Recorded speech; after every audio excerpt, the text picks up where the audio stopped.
All right, and welcome to Slacker Z, to the second episode of the Be-Back trilogy called The Battle of the Dara Eclipse.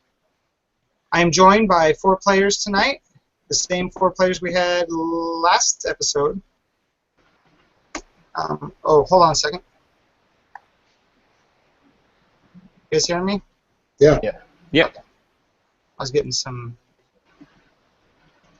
feedback there from it. But anyway, I'm joined by, like I said, 4 players who played last time.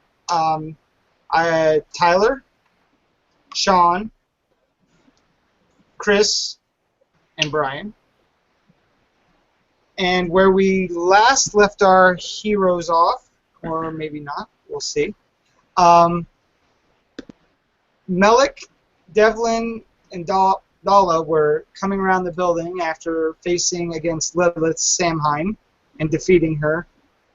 And after the battle, Devlin was nearly cut in half, so they had to get to the medical bay real quick as 2 Inquisitors were heading their way.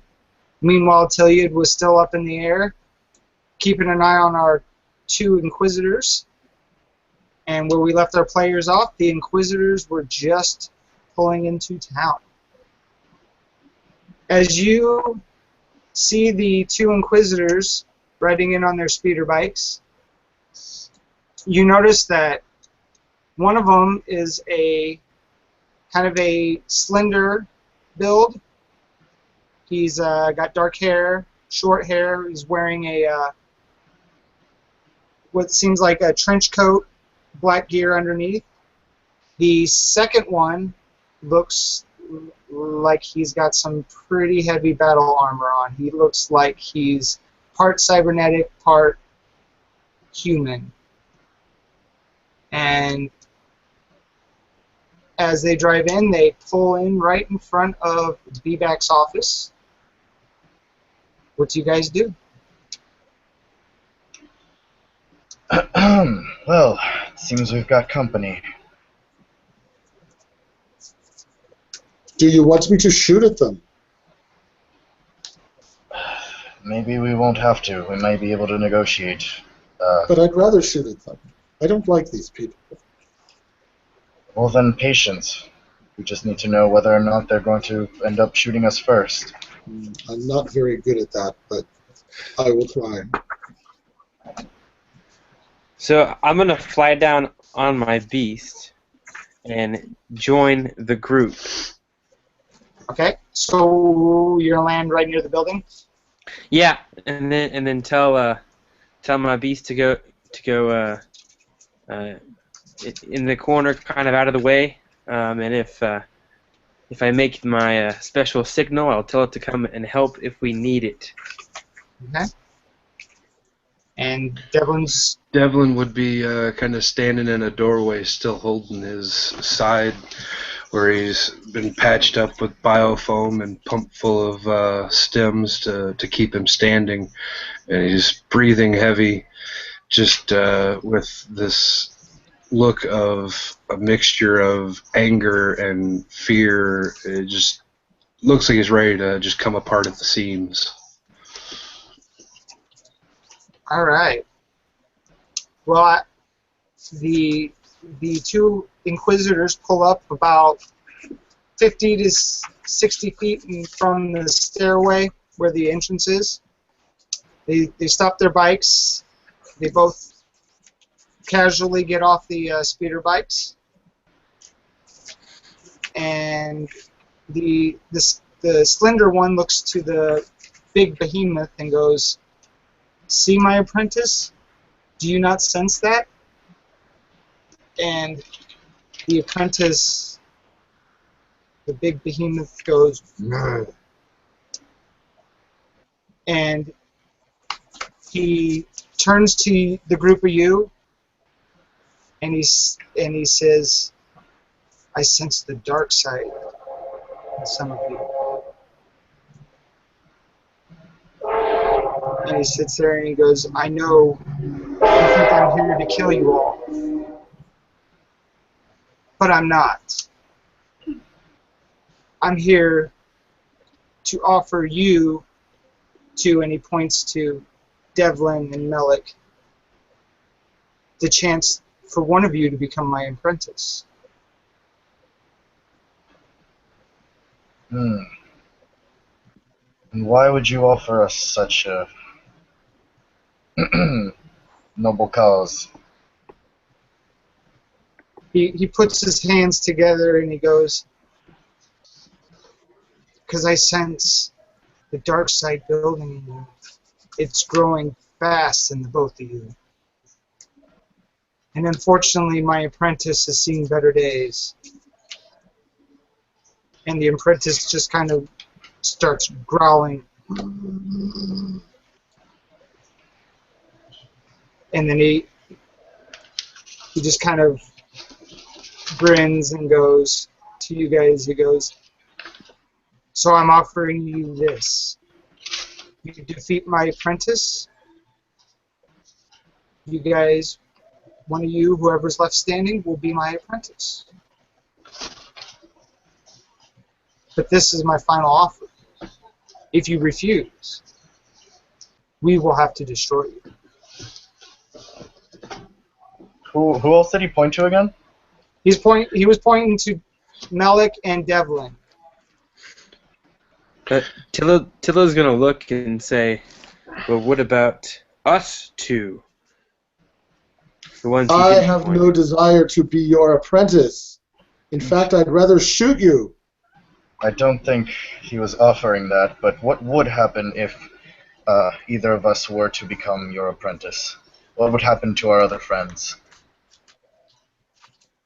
He sits there and thinks for a minute and goes,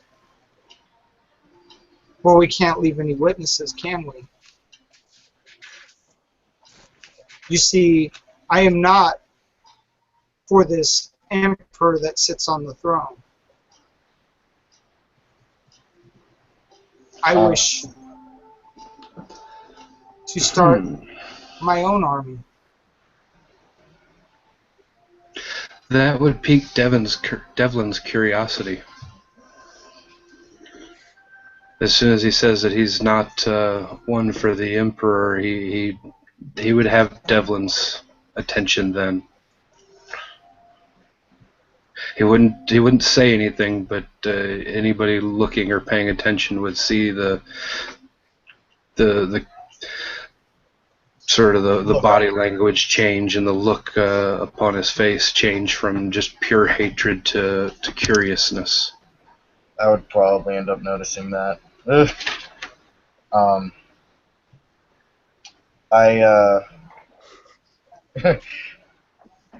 Well then, may I consort with my friend here? He says, by all means, but don't take too long, for my time is also needed somewhere else. So the quicker we get this done, the quicker we can move on. Devlin, a word with you. I get just out of earshot of the Inquisitors. Devlin would follow. What is it? What do you think of this situation right now? Well, if they're Imperial, there's no dealing with the Empire. They might be lying to us. They're most definitely lying. The dark side knows no other way to be. But shall we just fight them both? Let's fight them both. Do it. I would not likely survive a fight with both, but I think fighting just the one would be a trap. And as he says that, he'd kind of grab his side that's filled up with biofoam and stuff. Alright, we'll start facing off the apprentice, but as soon as I sense any trickery, I'll have your back. Then that's the way it will be. Then it's decided. I turn to the Inquisitors. All right, we'll take your challenge. And the skinnier Inquisitor goes, excellent. And he turns to his apprentice and goes, Zartan. And motions to move out towards you guys. I take out my ancient blade.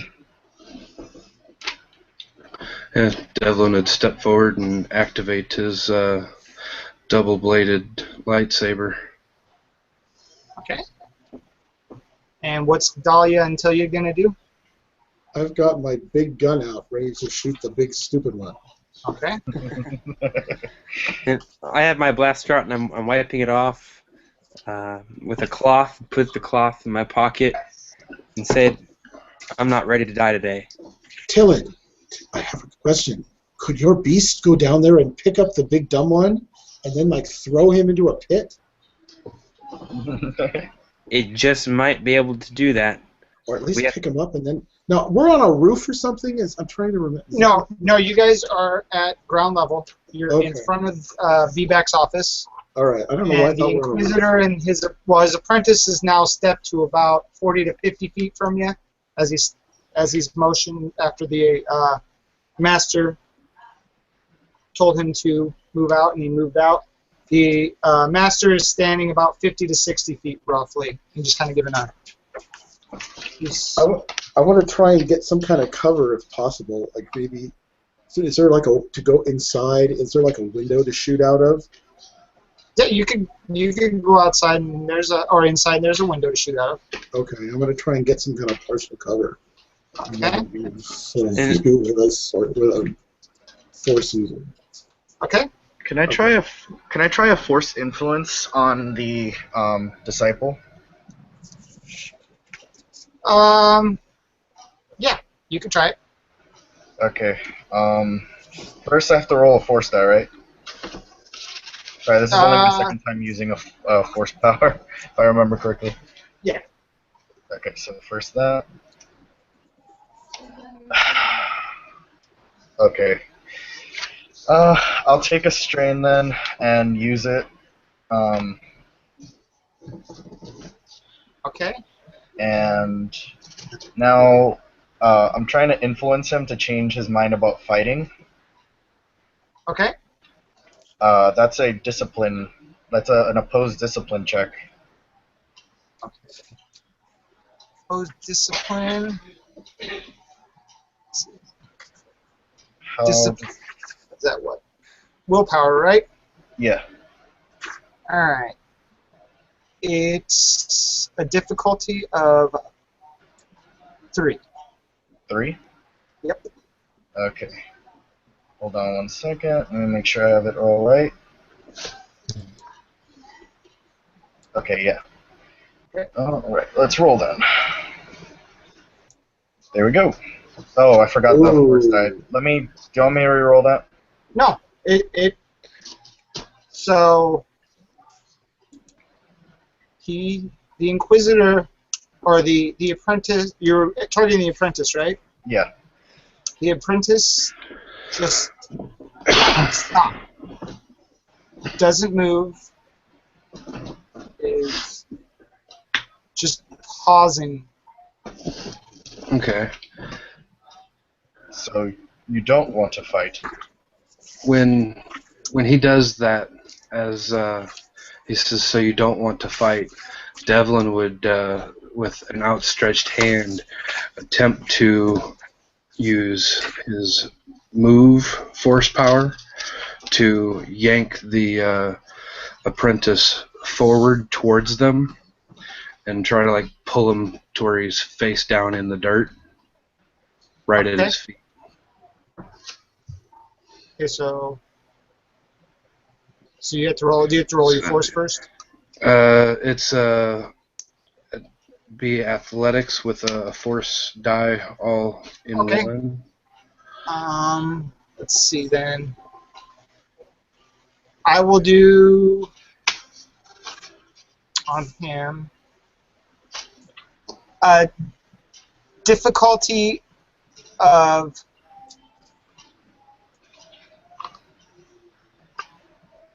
let's go with the difficulty of 3 also. Because he doesn't exactly have control over him, but he's stopped, so he's... Okay, so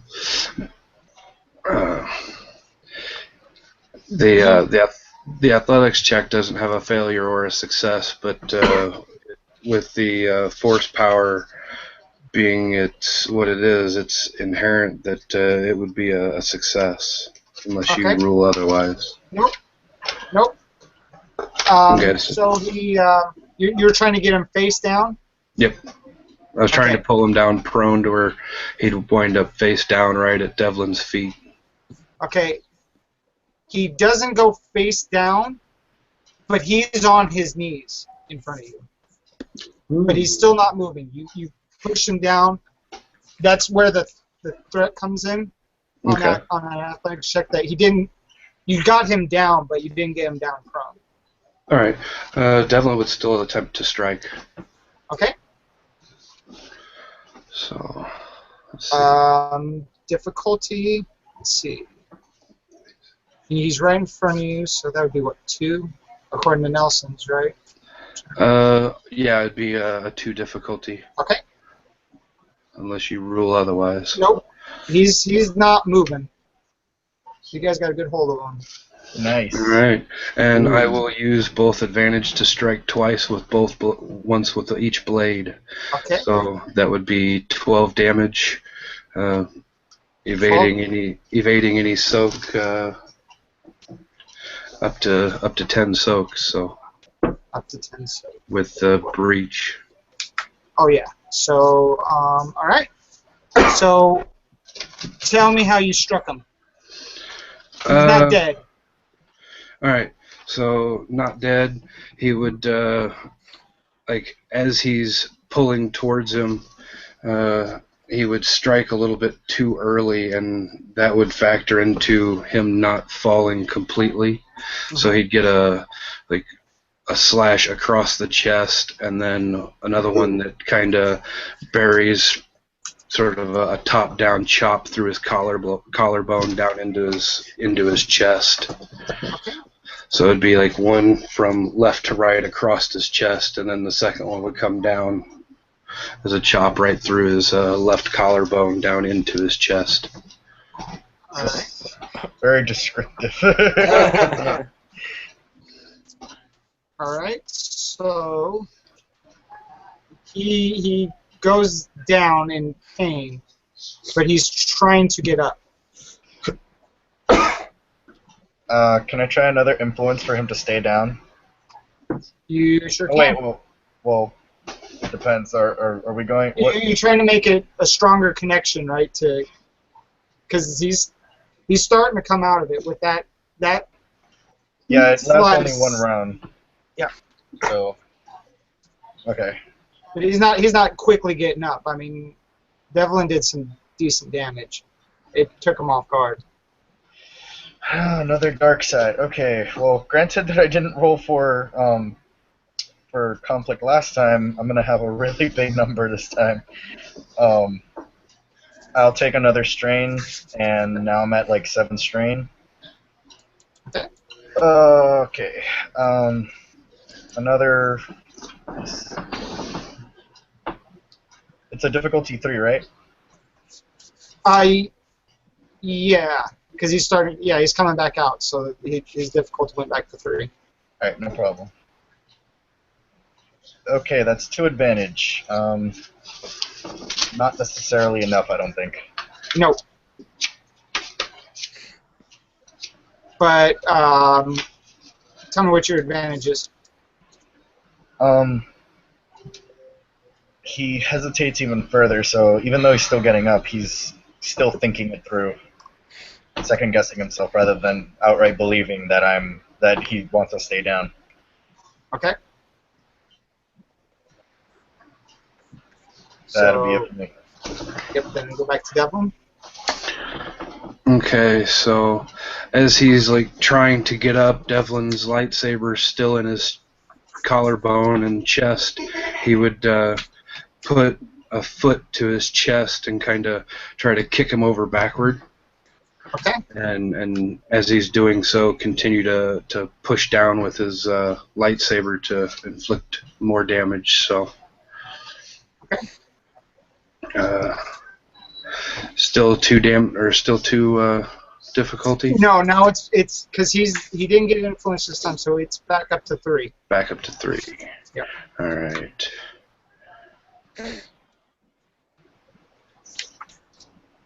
Ooh, All right. Ooh. Oh. Triumph, the master kills himself. So with the, let's see, there's 6 plus 2 successes plus the triumphs, that would be 9 damage from the one blade. And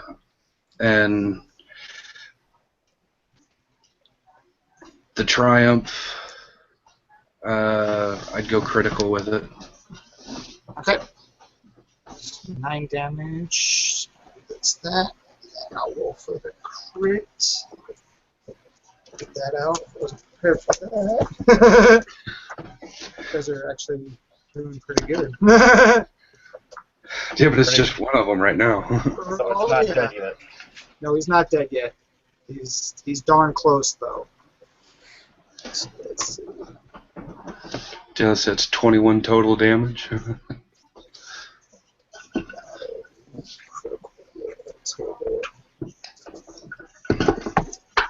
Should have marked these before.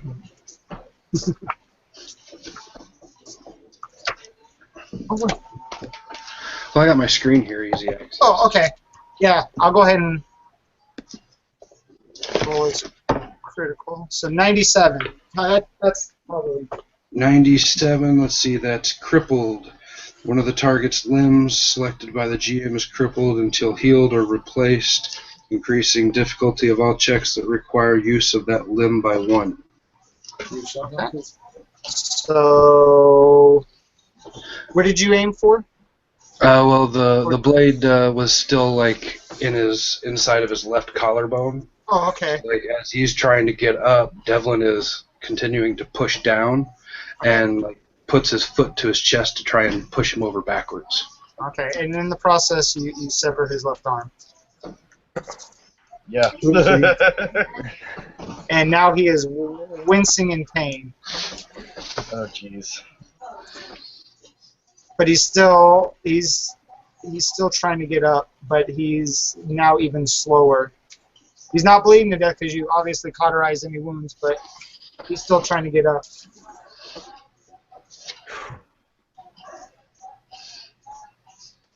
So, Malik, what do you want to do? I'm going to try one more influence. Okay. Get him down. Okay. God. Alright. Hopefully I can start rolling light side from now on. I'll take the strain and do the check. Okay. Still 3, right? Yes. Okay. So I want him to stay down. So All right. I'd be basically pushing him backward and say, just lay down. Everything, like you just want to rest right now. And he lays down and just kind of sits there. He's in pain, but he's not. He's just kind of, his only movements he's making is just kind of holding where his arm once was. And as he doesn't move, the master starts. You guys start to feel anger emanating from him, and he's getting pretty irritated. He's like, "No, this is not how it was supposed to be." Well, your apprentice seems to want to rest, so I suggest you let him. Maybe take some time off for yourself as well. Okay, and I want everybody to make a perceptions check. Oh, I suck at those, I think. Difficulty of an average difficulty. Which is what? 2. Perception, right?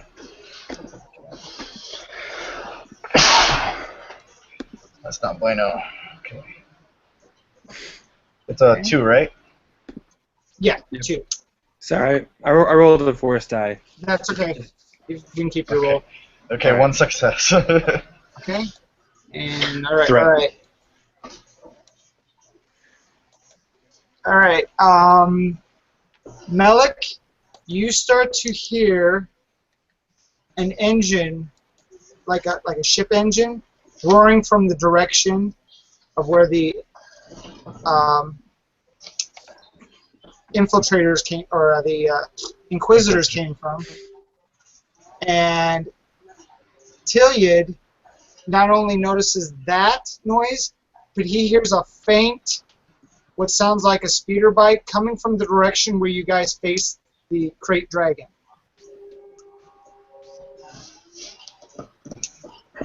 And as you noticed all that, the second Inquisitor, or the Master, kind of... Let me do his perception check.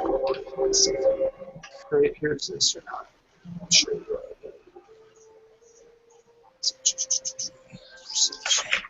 Okay.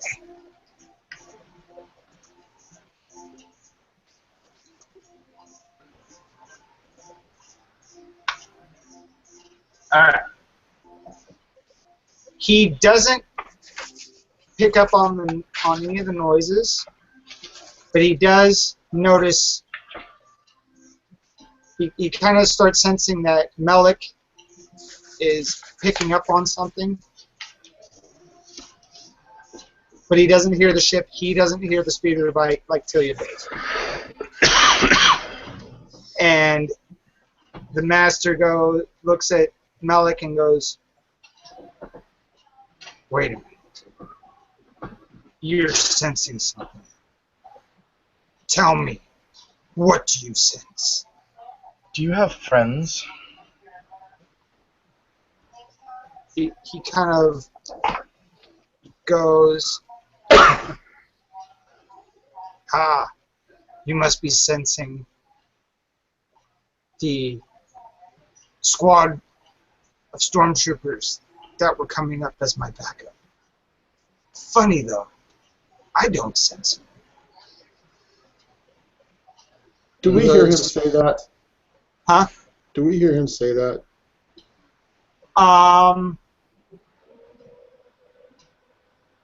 Roll me a perception check with an average also on that one, and see if Dahlia can hear him. Okay. What about me? Can I do it? Yeah. No, you're close enough. You're close because Dahlia went in the building, so that's why I want to see. And tell you, were you in the building also? Yes. Okay, you roll also a perception check. We were looking Difficulty for 2. windows. We were Okay. looking at the window. Dahlia hears that. When I hear that, and there's more coming, and that thing is sitting over there on the ground, I'm going to shoot it. Okay. Let's see. We need to get rid of one before more show up. All right. I rolled a success too, so. Ooh. Okay, and you hear it also.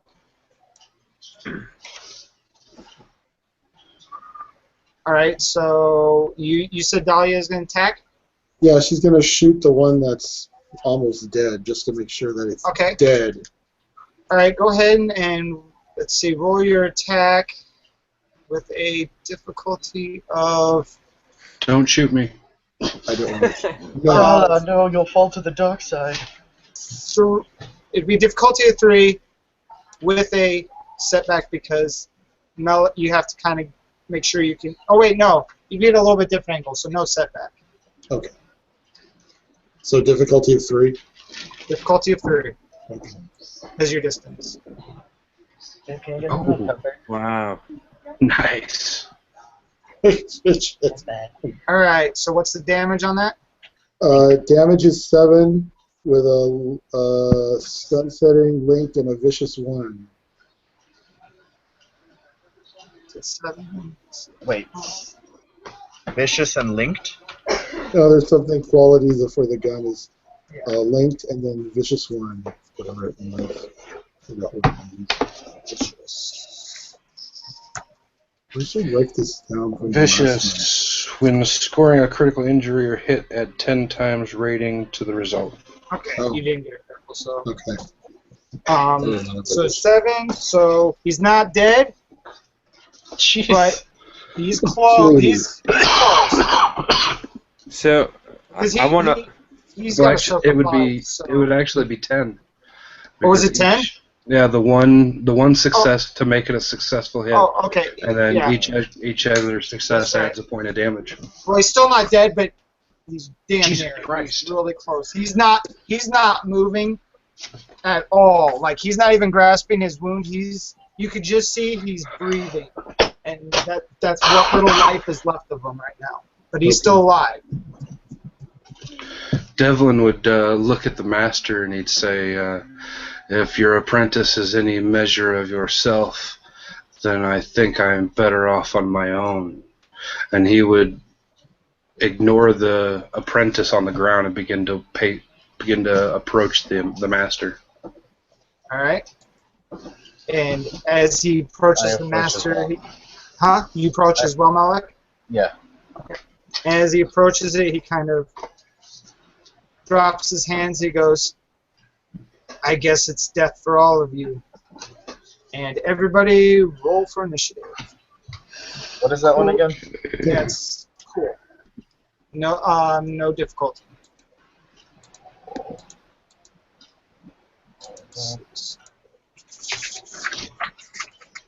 Oh boy. So that's 2.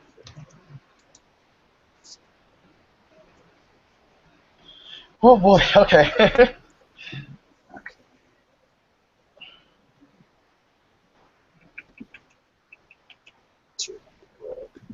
Oh. Oh yeah, no difficulty. Okay, so 2 success, 2 success, 3 success.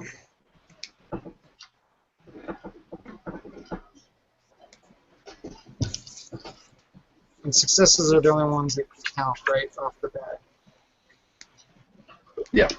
So it's going to be player, master, and then player.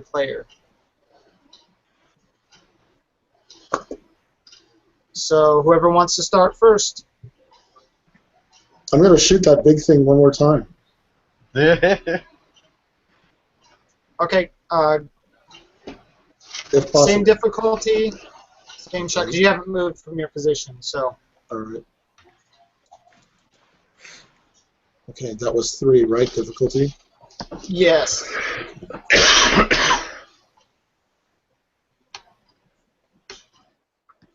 He's dead. You shoot him, that was it. This is 7, right? Yes. Scary Inquisitor. Yep, so the big guy on the ground is now officially dead. Okay. And did you you still got to maneuver if you want? Or do you want to stay where you're at? I'm going to stay where I'm at, Okay. especially if we've got incoming coming. Okay, so then whoever wants to go next. All right. Well, as I approach the master, you can see that Devlin is just seething with anger, and again he holds out his outstretched hand, and you would see lightning arc from his hand toward the master. Oh wow. Oh, good. Okay. And when it actually happens, he kind of gets a shocked look, if I can make it happen. All right.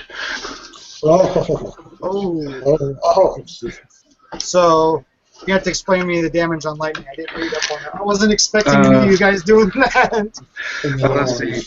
Unleash. The user makes unleash power check at range attack, rolls average discipline for difficulty.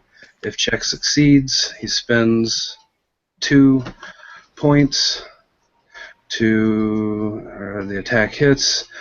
It has a range of short, base damage equal to willpower, and critical rating of 4. The user gains 1 conflict. And I've got it upgraded for strength, so I deal 1 point of extra strength. So it would be my willpower plus 1, so he'd get 4 damage from it. 4 damage. And I would use the Triumph for the critical. Okay, and that ignores his soak, right? I believe so. Okay. All right. So. Yeah, it does. Okay. So you said 4, right? Yes. Okay. And are you going to move, or are you going to stay where you're at? He's still walking towards him like the whole time. Like he puts his hand out to like point at him and say something, and this lightning arcs out from his hand, and he gets this sort of shocked look as he does it. And, like he wasn't expecting it to happen. Okay, and So Malik looks at you like I wasn't expecting it to happen. narrate your triumph. Is that your triumph? Well, the Triumph I was used to activate another critical. Okay. So roll the critical. Right? Yep. And 93. Oh! 93. At the brink, the target suffers 1 strain each time he performs an action for the encounter. Oh. Okay. Yeah. So the Inquisitor, or the Master at this point, being shocked and not expecting it, goes to grab for his lightsaber, but he can't. He kind of is hesitating. You caught him totally off guard. He knew that there was some conflict in the dark side was brewing in you, but he did not know to that example, or to that extent. Sorry. And so he will forego his action, and we will go to the next player. So it'd be either Melik or Tiliad. I'll pass to Talid if he wants. All right. So, being kind of in shock of what just happened, it's kind of like, whoa, what the heck is going on? He's just gonna take out his blaster, and in the building we're at medium range from all this, correct? Or is it kind of short? Okay. All right, and kind of just say, I'm not ready to die today, and aim and take a shot at the dark one there, the Master. So. Okay. Difficulty of 3. All right.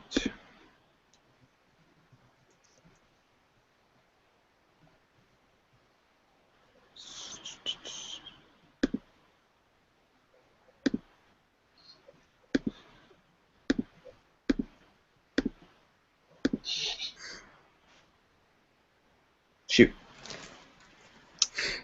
All right. So you fire at him, and you miss. But explain to me your advantage.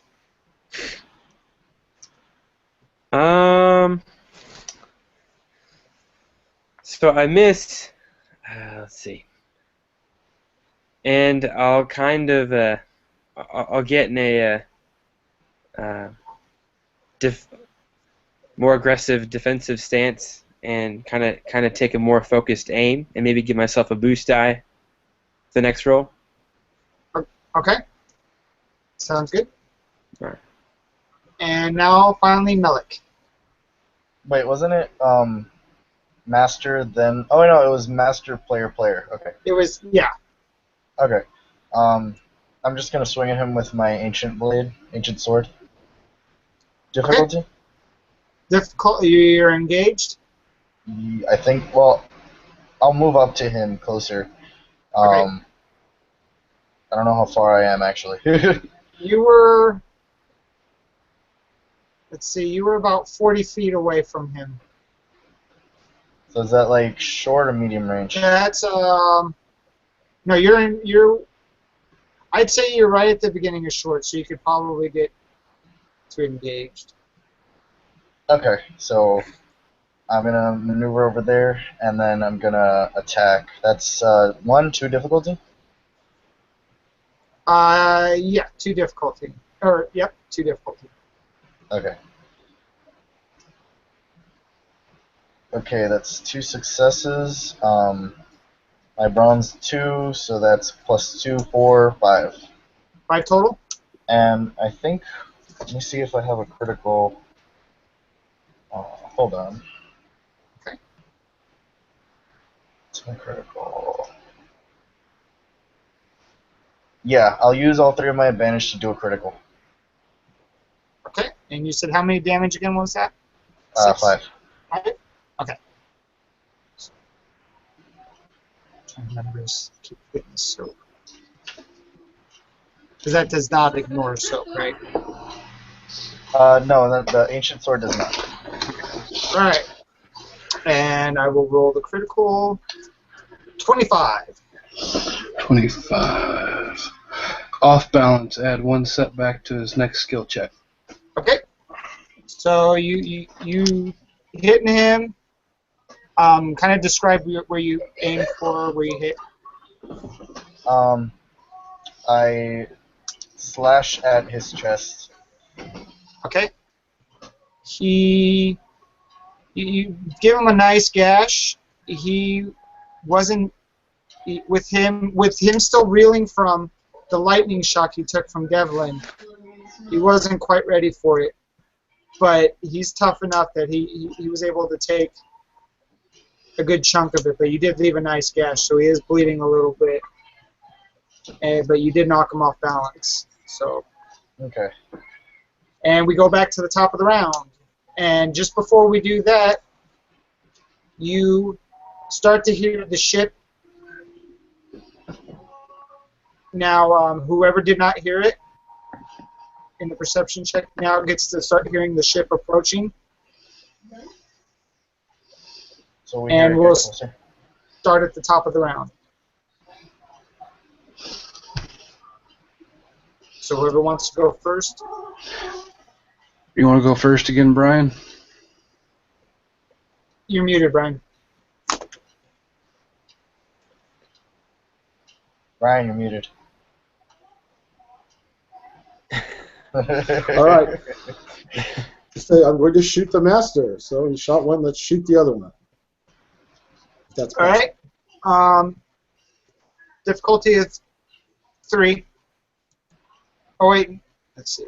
Yeah, difficulty of 3. Okay. Because I mean, he's a little bit further, but he's still within that medium range. So. Okay. Okay. Oh, wow. All right, you shoot. It hits right at his feet. So what do you want to do as an advantage? Brian. Can I shoot him again? No. No. Now with 1 advantage. Okay.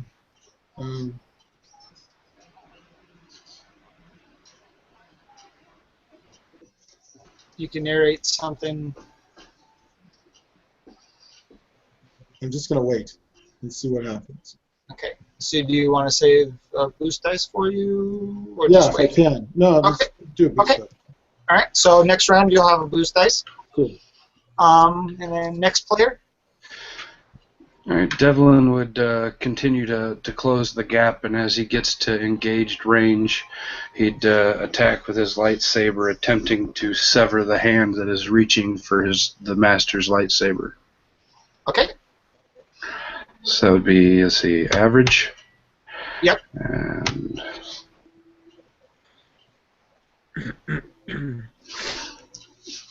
okay, so that'd be 7 damage.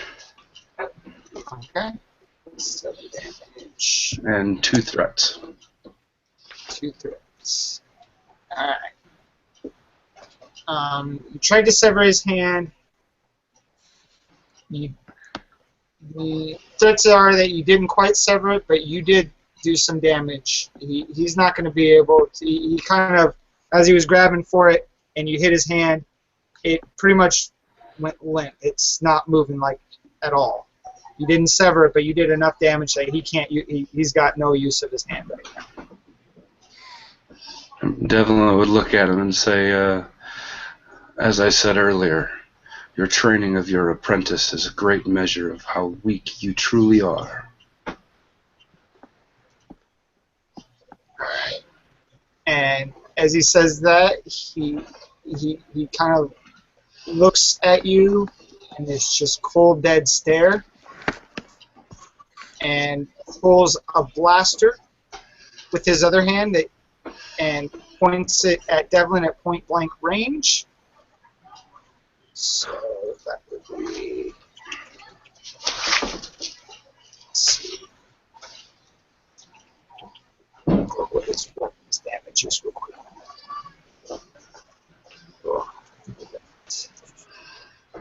Mediums. Okay, so that'd be 2, or no. Engaged range. 3, right? He's got a Is it a heavy blaster or a light blaster? light blaster. Sorry. I think that's 2. A 2. Yeah, I thought it was. I was like 2 or it's 3. I know it's 2. That's right. Because melee and is that engaging +1? For a light, it's 1. Oh, it's 1 for light at engaged range. Yep. Oh wow.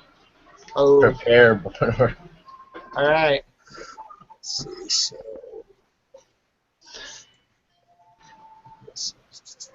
Oh, look at how powerful that thing is. All right, so. If he hits, I'm going to use Reflect and take 3 strain to reduce the damage by 3. Okay.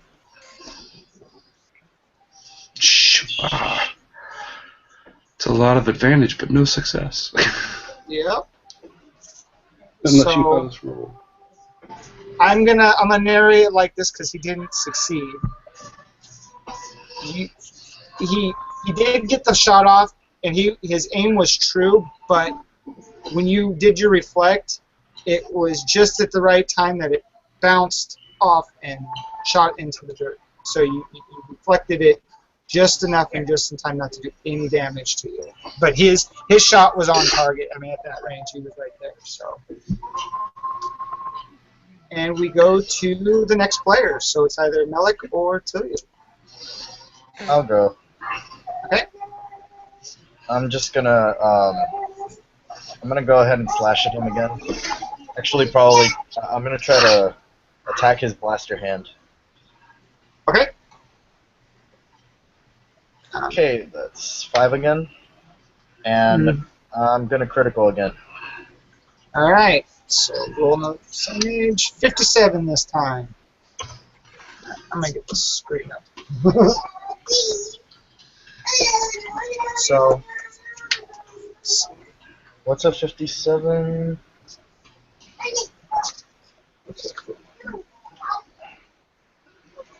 I need the All I need right. the critical table. I got it. Okay, so 57. Wrong table.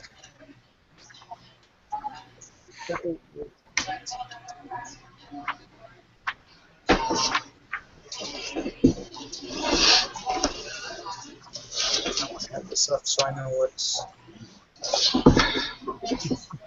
57 is Agonizing Wound. Okay, so I do hit his hand. Target increases the difficulty of all brawn and agility checks by 1 until the end of the encounter. So you will not, again, like Sean's, you will not totally sever it, but you do enough damage that you can't use that hand now either. So then it goes to Tilly.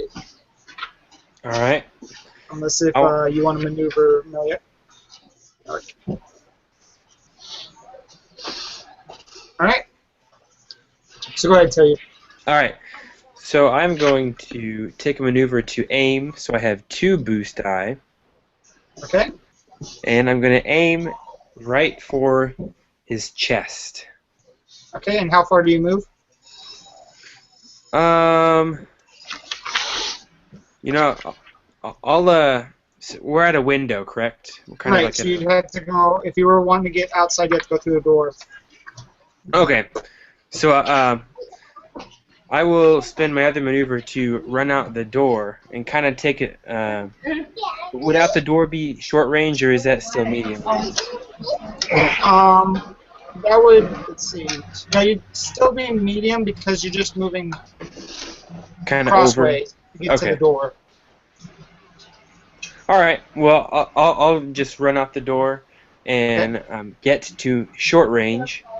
Okay. And then aim at his chest, seeing his hands crippled and he's not feeling too well.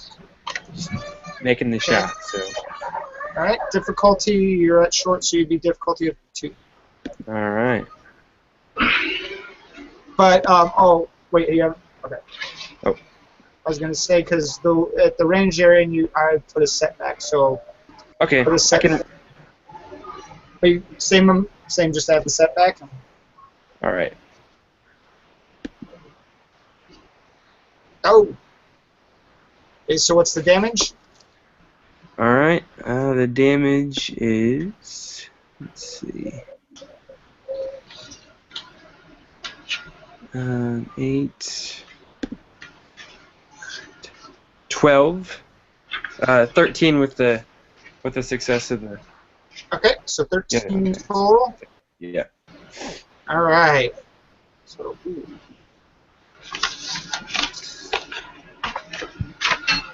okay. All right. So at that shot, where did you aim for him? His chest. Okay. You do succeed in hitting his chest. He's not quite dead, but he's looked better. He's pretty much on his knees now, wincing heavily. His breathing's become heavy. He's just trying to coax up whatever strength's left in him to try to do something. But he's not dead yet. And we'll go to the next player then. Excellent. So whoever wants to go next. Wait, Is that the Chandler top of the just round? went, right? Huh? Yeah, he was the last one, so we're back to the top. next round. And, oh wait, before you do that, as he goes down to the ground, you hear from over the alleyway the ship coming overhead. And if you guys turn to look to see what ship it is, there any of you? Yeah. Yeah, I will. Okay. As Melik and Tilliard looks over to hear the ship coming over the ridge, you see a YT-1300 flying over the ridge. And, A freighter. huh? A freighter, Dala says. A freighter. Is Feedback expecting a delivery? That's unusual. What is going on? And Troopers now don't all of know. you start hearing that speeder bike just coming up to the top of the ridge where the other side is, where you went to go get the crate dragon. You could see a person on a speeder bike, but the distance, you can't tell who it is or nothing. You can just hear it and you see him pop up over the ridge line. Okay. Are we at the top? We're at the top again? Huh? We're at the top of the round? Yes. So whoever wants to go Alright. first. Dala will. All right. She's going to walk out. She's going to go from the window to the door and saying, all right, enough of this nonsense. She's going to go over to where he is and shoot him. If that's possible. Yep. Okay. All right. So you move to what range? I'm gonna go from medium to try to go to short. Okay. Yeah, you'll be able to do that. And I'm gonna use that boost die. Does now am I still at Difficulty goes 3? down to 2 because you moved to short. So. Okay. All right. So let's see how this goes. All right. Triumph City. All right. So where did you aim? His head.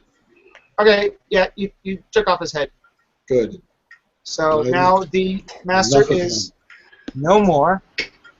Oh, Well I then. pick up his lightsaber and I toss it to. Well, I'm right there. I pick Oh, it you're up. Oh, take this. All right. So Oh, someone wait, should now, get the other one. From yeah, doesn't Hulk. Devlin have one?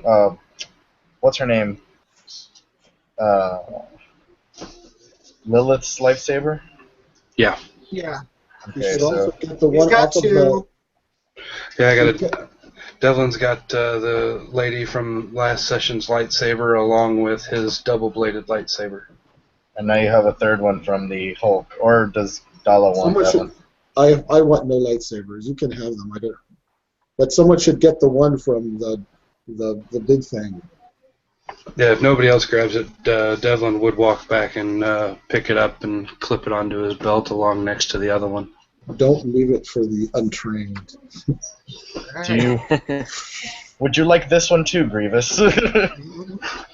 And as you guys are collecting the lightsabers, the YT-300 kind of swoops down over the town, banks around, and lands at the Sorry, little all that space rhymed. area that's right near the building, the main building, and just lands, and the individual coming from over the ridge line starts to make his way into town. Because you can see it's a gentleman with he's dressed in kind of desert garb with long grayish silverish hair as he's coming in. Dad? I'm gonna activate the other lightsaber, try to get fancy, and prepare with 2 weapons at once, Okay. if I may. All right. You sure can. Anybody else going to do anything, or are you just waiting and see what happens? Devlin, seeing Malak activate the lightsaber, would sort of do the same thing. He'd reactivate his double-bladed and send it into a whirling sort of flourish and get into a defensive stance the best he could. Okay. I'm waiting to see who comes off the ship. Okay. Yeah, that's why I have both out. And all right. Tillo's gonna walk over to his Ruping, who kind of appears out of the one of the sides of the building, and just kind of ready to saddle just in case. All right. And as you guys are kind of preparing and kind of waiting, Feedback comes from inside the office and goes, "Whoa, wait, guys. I was expecting this." And Turns to As he Dala. He says- was expecting a delivery. as Well as timed. he says that, the ramp from the YT-300 comes out, and you see an individual walking out in full battle rebel armor with the helmet and all the battle gear, and 2 kind of just regular rebel soldiers following behind this person. And at the same time, the speeder bike comes and kind of stops right near where the Inquisitors' speeder bikes are now sitting without Inquisitors. And the individuals from the ship walk up and kind of stop near where the speeder bikes are, and the gentleman in the silver long hair is just sitting on his bike kind of waiting. B-back heads towards them. And do you guys follow B-back? Or do I'll, you stay where you're at? I'll put down my lightsaber, keep out my ancient sword, and follow B-back Okay. Yeah. hesitantly. I'll tap my Ruping and say, steady, steady, steady. I'll call you if I need you. And go towards V-back. So. All right. Same, Devlin would deactivate his lightsaber and begin to follow. Okay. And Dala? Muted. I'm steady where I'm at with my gun ready. Okay. And as the individuals walk up to be back from the ship, the one that's helmeted takes off the helmet, and you see a female, kind of shortish hair, it's dark with some red highlights in it, and she looks at B-back and kind of looks around at the bodies of the two Inquisitors laying there, and looks at B-back and goes, "Lovely. Another mess I have to clean up after you." And she just shakes her head, and she turns to the two gentlemen that are standing kind of off to her back, kind of looks back and goes, get the rest of the guys out here, clean up this mess." And they kind of hurry off and go up into the ship. And the individual with long hair gets off his speeder bike and just kind of walks up to B-back and just kind of stands there and doesn't really say anything. And he's just kind of listening. And B-back goes, "Colonel, if you would, let's talk in our office, in your office, or in my office." So B-back and the Colonel, as he referred to her, walk into the office. And the individual with silver long hair, green eyes, is just kind of standing there. And what do you guys do? I'm just standing there looking at him. Okay. I guess I'll put my sword away and follow. Follow B-back? Yeah. Okay. Yeah. Devlin would actually head over to the fallen apprentice and see if his helmet is a head or a helmet. Okay. And Oh, if on the apprentice? Yeah, it was just a kind of like a face protector covering. It's just, like you see with Darth Malgus, except it's not cybernetic. It was just kind of like a piece of armor. That's just real close like that. It was all armor. He had no cybernetics on him. He was just armored up really good. Being that he has no head armor or neck armor, he would. I think he'd probably snatch that up. Okay. All right. All right. But he wouldn't head into the office with B-back. It's being from a ship where there's plenty of rank and order and all this. It's not a conversation for him. He wasn't invited into it. He stays outside after he picks up the face mask and all that. He goes to stand watch at the door and sort of play sentinel. All right. So Melik and Tilyad followed B back in, and Dahlia and Devlin stayed outside. All right. So when Melik and Tilyad get into the office, you hear the Colonel sitting there, kind of in a raised voice, but not really yelling. She's just obviously excited. Is talking to B-back and saying, "I told you that having those with force sensitivities is too risky of a business to try to protect. That's why in my battalion, we do not, I repeat, do not have any force users. Now look at this mess I've got to clean up. You've got 2 dead bodies there, and now you tell me there's a 3rd in your warehouse? What are we going to do about it? Do you not realize we've got a major offensive going on in Beston right now? I had to pull resources out of that to come clean up your mess." And she kind of just shakes her head behind the desk and kind of just turns her back to him, kind of looking at the wall.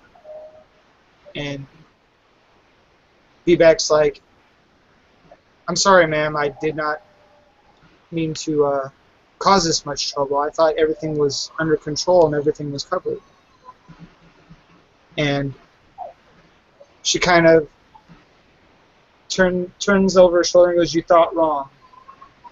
And turns around and she goes, "Until further notice, this settlement is now under my command. You will continue on with the plans that you originally set for you to head back to Corsella and perform your concert. Until I can figure out what I'm going to do.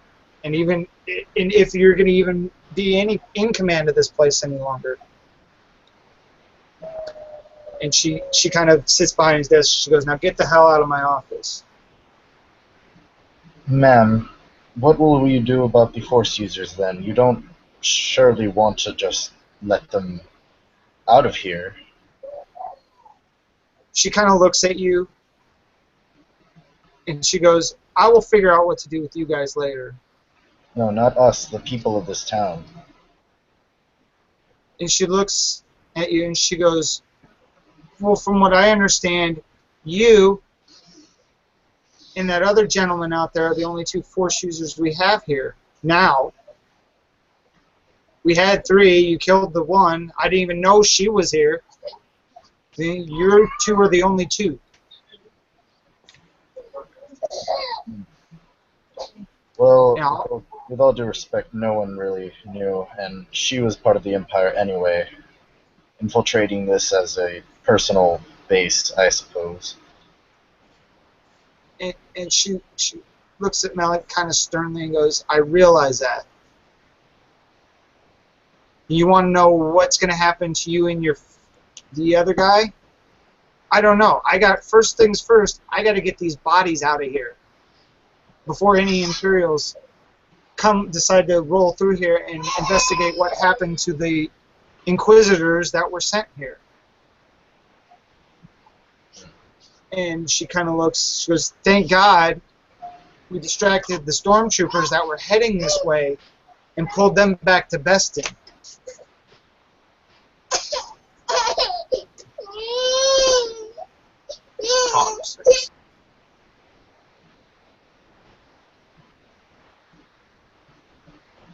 Who's in the room with me again? It's Tiliad, Feedback, Reva, and the Colonel. I just gave away her name. Sorry. And let's see, Feedback, Tiliad, you, and the Colonel. Okay. I completely forgot what I was going to say. Now, Feedback's starting to head out of the office. She told him to get out of it. Okay. Alright then, I just bow my head and I say, "Thank you very much." And I follow B back out. Okay. And we're going to go back to Devlin and Dala as that conversation is going on in there. What did you guys do during that time? Devlin, like I said, he just posted up at the side of the door, all Sentinel Guardian sort of style, keeping an eye out. Okay. I'm going to walk up to the man with the hair who came up and just go up to him and go, "And who are you?" and point at him. And he kind of looks at you and kind of gives you a grin. And he goes, "All your answers will be answered soon enough. As soon as B-Back comes back out, we'll explain everything to you." All right. And B-Back comes out. What's he doing? What is the dude doing? He's just standing there, just kind of by his speeder bike, kind of leaning up, kind of against it, just sitting there chilling. I'm going to go sit on his speeder bike. Okay. Fucking Dala. And as you sit down, he just kind of glances over, kind of grins and kind of okay, and she just kind of sits there and is continuing to wait for B-Back. So as he comes out, B-Back comes out, he heads towards this long-haired, silvery-haired, green-eyed individual. And they start talking, and B-Back asks him, "Did you find them?" And the gentleman kind of shakes his head, and he goes, "There was no trace of Kenobi. It looks like his place has been abandoned for a little while. And as far as Master Het's concerned, I tracked dozens of raiders, clans, and could not pick him out from anybody. So I don't even know if Master Het's here.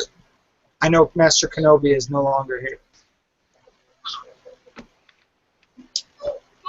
And B-Back goes, "Okay." And he kind of looks down at this individual, and he goes, "Command is now Colonel Ribas. She's now in command of this settlement." And this individual goes, "I know. I set it up. Everything was good. You'll get it back when we get done with this mission."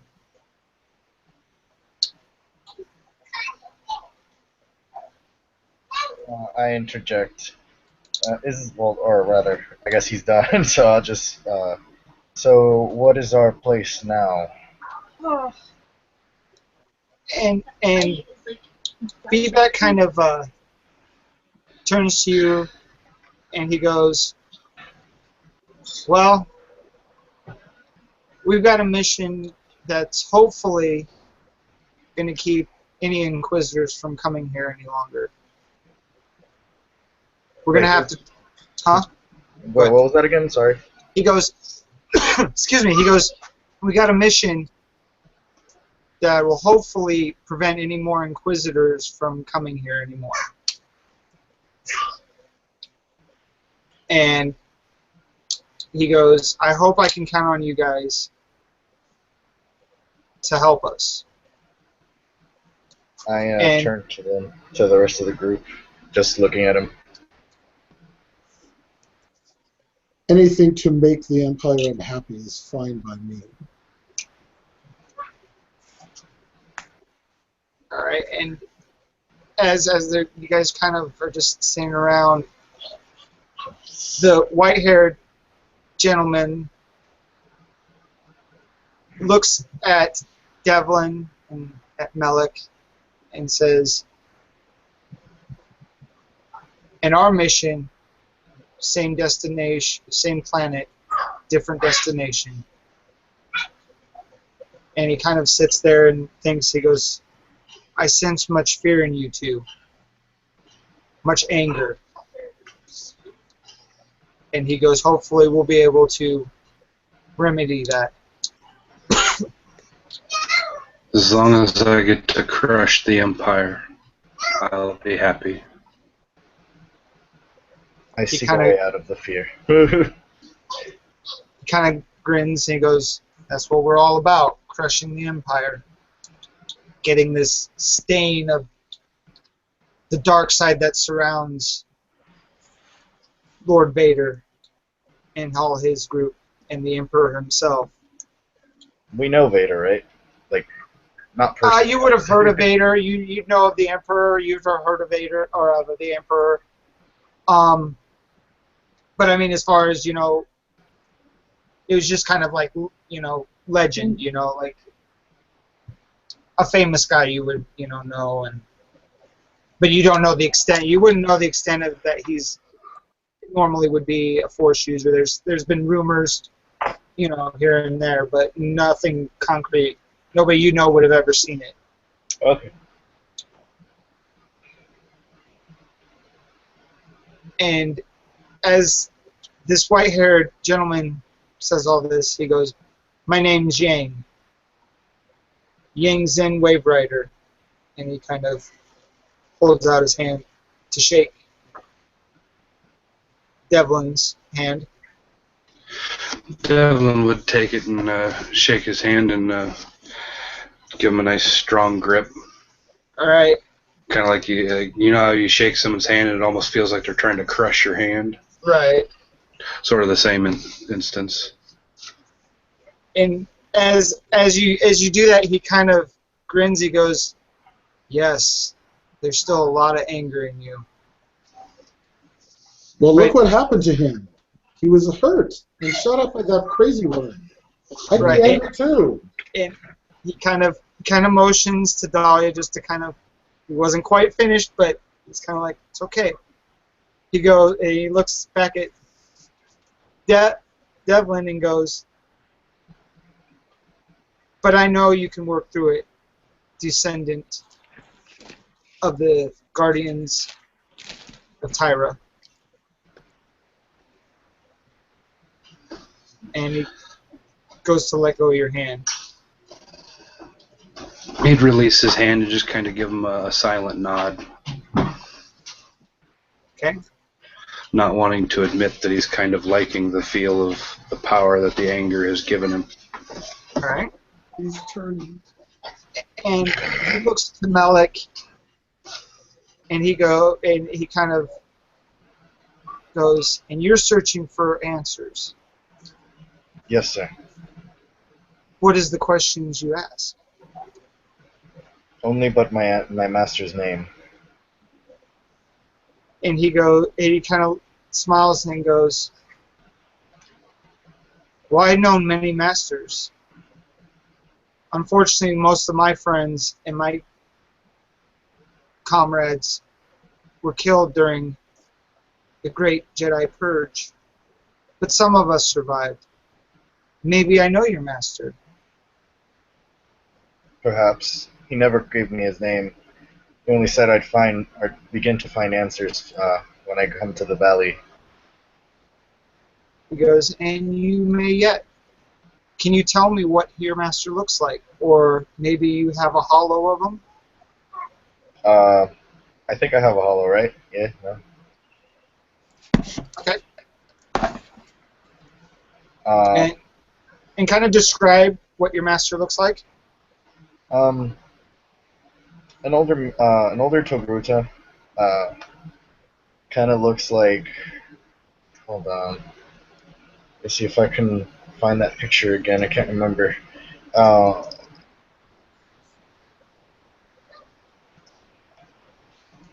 Hold on. Is an older Togruta. Then the skin is more a darker orange. Um, the tendrils are like that he has on his head, the head tails. Um, they were like I can't remember the colors. I think they were instead of blue stripes, it was like red stripes, and the head tails were like a darker brown. Okay. I think he had a beard. I don't know if Togrutas can have beards. That's a very good question. We'll have to look that up. But as Yang sees this hollow image, his eyes widen, and he goes, "Master Malsak, or Malisak, I Master have Mouse. not seen you in a long time. That is your master's name." I wouldn't know, to be honest, but you seem to recognize him immediately. And he kind of nods and goes, "Yes, we were great friends." Hmm. And he kind of looks up at the sky and notices that the twin suns are starting to set. And he goes, "All your questions will be revealed. But now we have to get ready to depart for Corsella. Are we all We have going? an urgent mission there." And he kind of looks at the group and goes. He looks at Dahlia and looks at Tilia. He goes, "You two, you will accompany B back. He's got a show to perform in about a week or so on the planet Corsella. You guys will accompany him, do whatever he needs you to do. is all I ask. I'm pretty sure you guys would. You seem like you've been more than grateful. I sense no malice towards him or. And then he looks to Devlin and Melik and goes, "You two will accompany me to the Tyra temple. We have much to discuss."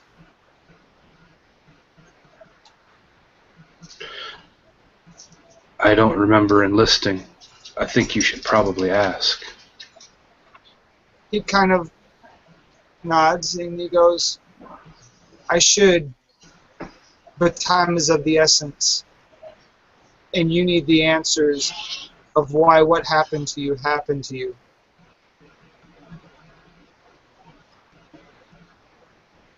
I just shake my head. I nod my head. All right.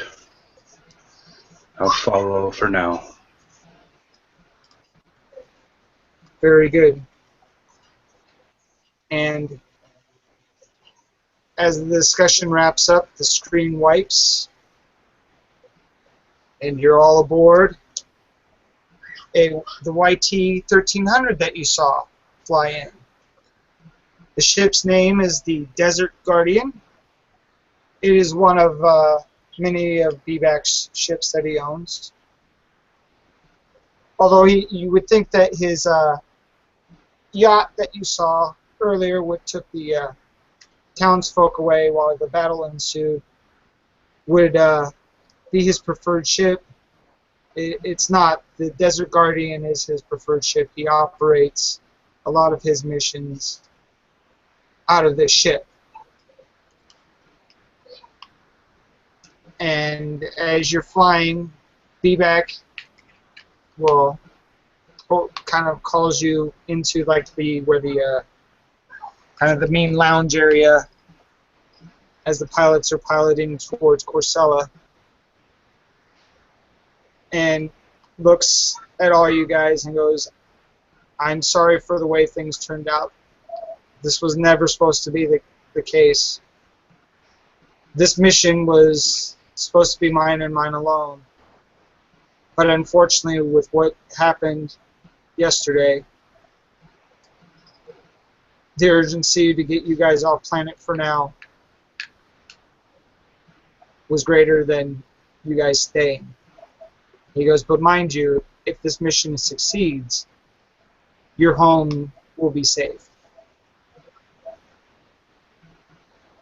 And he kind of looks at Devlin and Melik, and he goes, I apologize for Yang's kind of, shall I say, brashness of assuming that you guys would just follow with him. But he has been a long friend of mine. We have been through a lot, and I trust his judgment. Plus, he's my commanding officer." Well, in all honesty, I'm pretty much going with the wind at this point. Okay. And as you guys are sitting around, he goes, "Now, do you guys have any questions?" Won't our questions just be answered in time? And he kind of grins at you. He goes, "Well, yes, but there may be questions about the mission at hand for Dala and Tilyad." You call it a mission, but I thought we were doing nothing more than odd jobs for our fuzzy friend here. And B-Back kind of grins and goes, "It's kind of an odd job, but it's also my mission." Mission? Yes. And he kind of grins and says, "My mission is to protect the settlement. The settlement from any harm from the Empire. Unfortunately, yesterday's events and the events leading up to it have proven that it is hard to hide force sensitives from the Empire. And he kind of sits there. Hold on a second.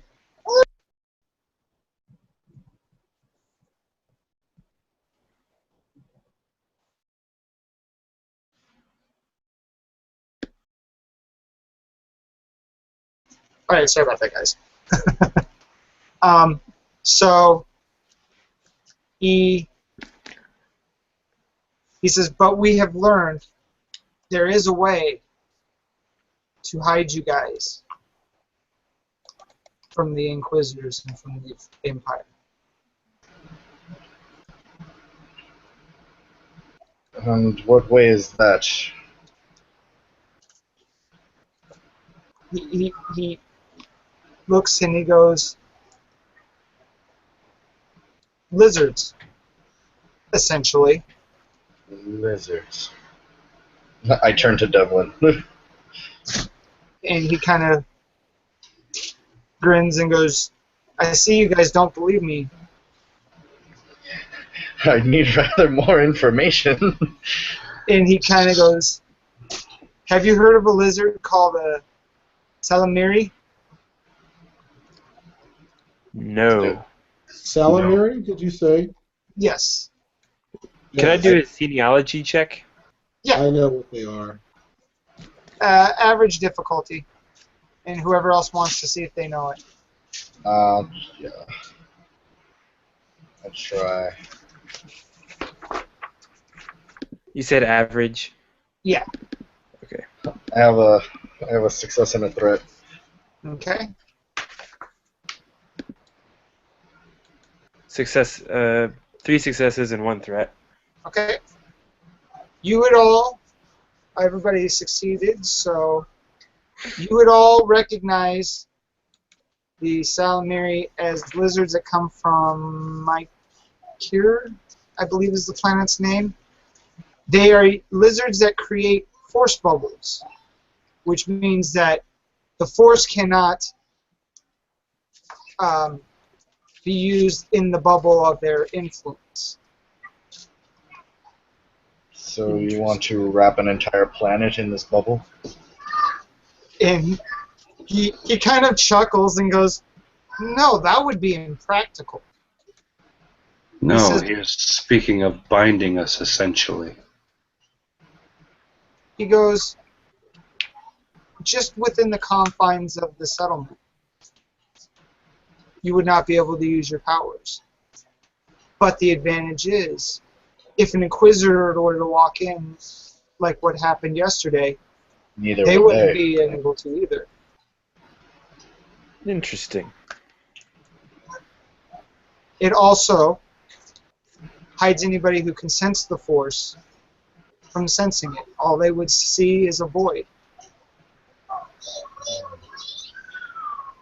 Would that not draw our attention because of the fact that they can't see it? He kind of looks and goes, They can There's a still chance- sense. Sorry, go ahead. he goes, there's a chance we could still be discovered, but any chance to lessen it Would be minimized.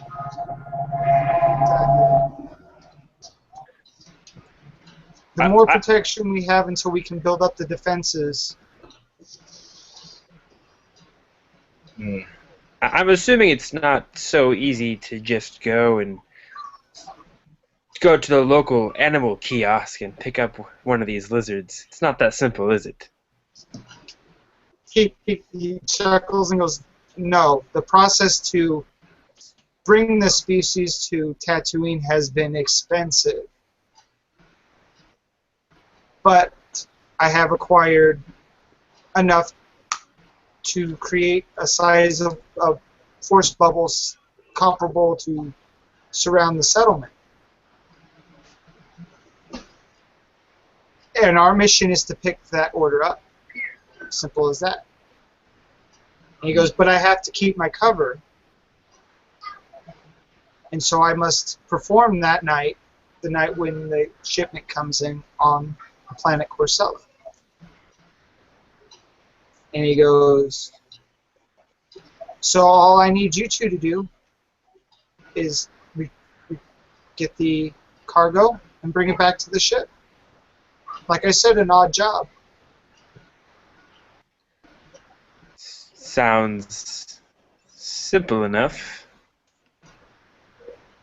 It should be. It's just a simple drop-off, and we're right before the show it's supposed to arrive, so I'll let you know when it has arrived, and you guys can make your way to pick it up and just bring it back to the ship. And the distance from where the cargo is going to be to our ship is very minimal. No struggle at all.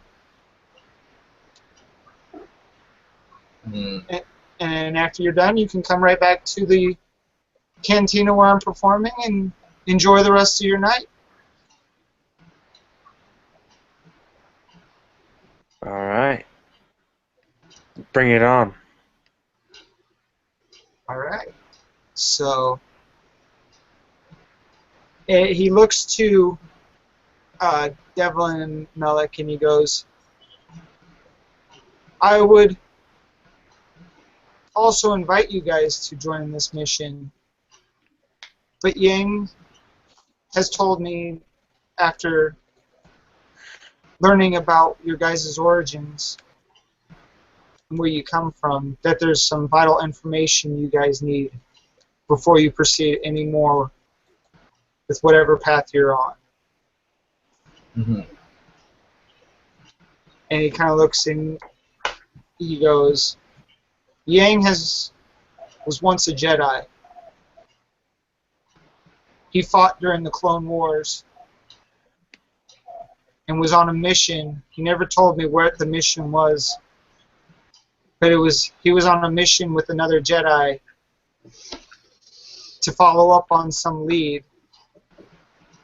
And when what we've understood in Rebel Intelligence is Order 66, we're not sure. That's just a rumor we've heard. We're trying to confirm it yet. But what we call the Great Jedi Purge, the Yang and whoever he was with escaped it because no clone troopers were with them on this mission. It was just those two. And as they returned back to head back to the temple, they had gotten a message from Master Kenobi informing them of what had happened. And they turned tail and hid.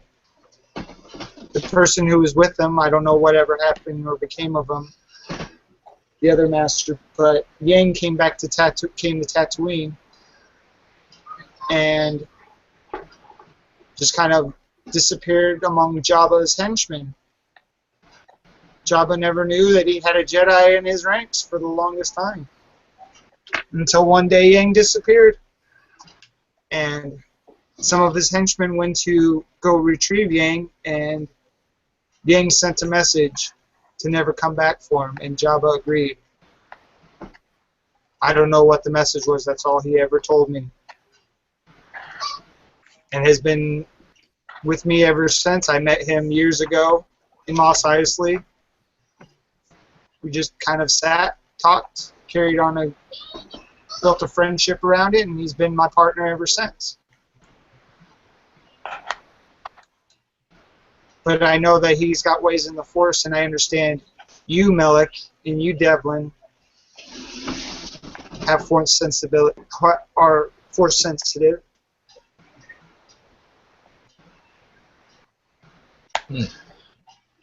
But all he wants is questions. He's not going to ask you like our Inquisitor friends decided wanting you a new apprentice. He's getting too old for being a master. And the Jedi Order died when the Purge happened. All he's trying to do is survive. But he has said that you guys have answers you need to many questions in your mind. And I trust, like I said, I trust his judgment.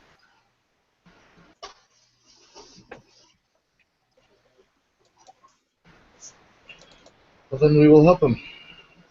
Or at least I will. You trust him, then I will give him the benefit of the doubt. He smiles. He goes, "Excellent." I'm Though I glad you do did. not like the idea of being bound. And he kind of goes, "The Salamari, huh?" Yes. He kind of looks and he goes, "I understand." He goes, "Then I will give you this one option, Devlin. After you have to hear what Yang says, and after our mission is complete, you can go wherever you want. I will provide any means necessary, any credits you may need to settle down. You have done me many favors, and I consider you a hero for all your actions yesterday.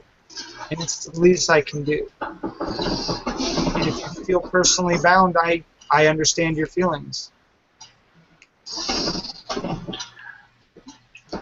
You've given me food, shelter, and a warm place to put my head at night.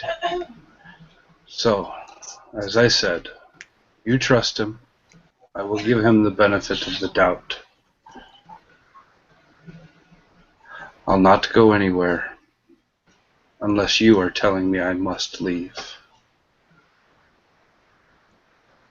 And he kind of, if that's what it takes for you to hear what he has to say, then yes, you must go. Although it is not my way to command as much as it is to ask to follow, that's fine. I will pull out the command I guess I'm supposed to do. But I love everybody's personal freedoms, and I want them to make the choice for themselves. But I do see the necessity in the urgency that Yang has brought to me. So for you to go, I will say yes, you must go. Then I go. He bows, kind of, thank you. And he goes, now we need to rest.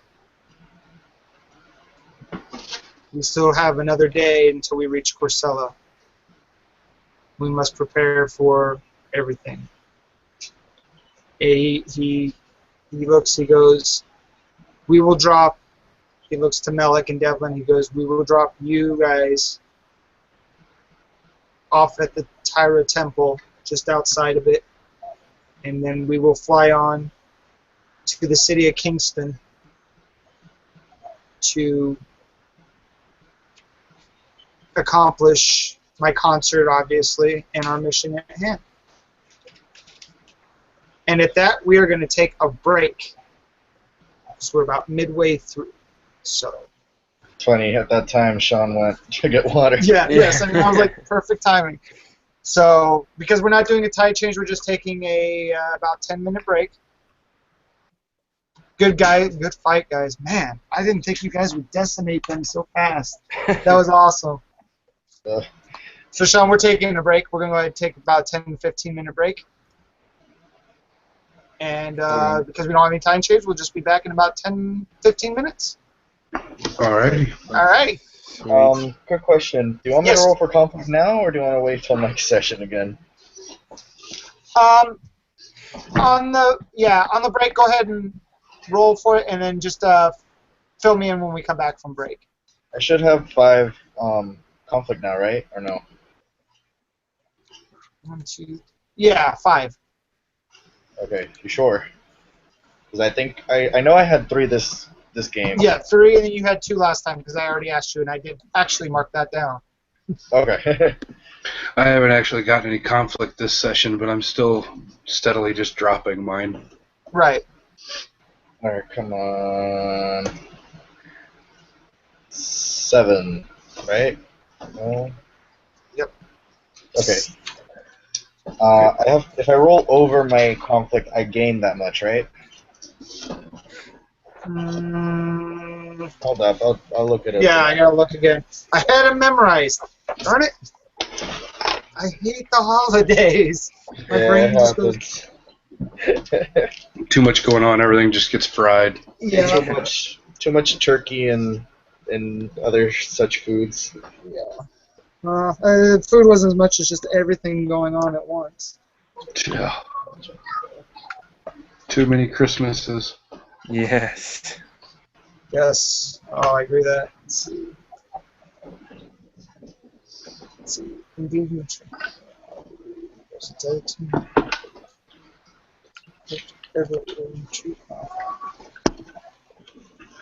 Yeah, I dropped my my morality down to a 35.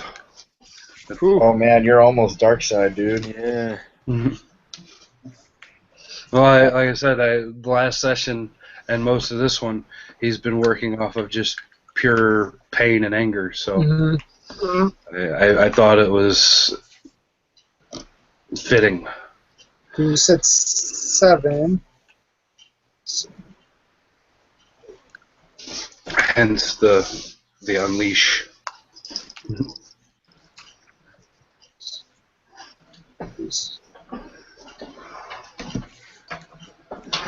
But taking 10, I'll be back in a few, guys. Okay. I'm gonna smoke.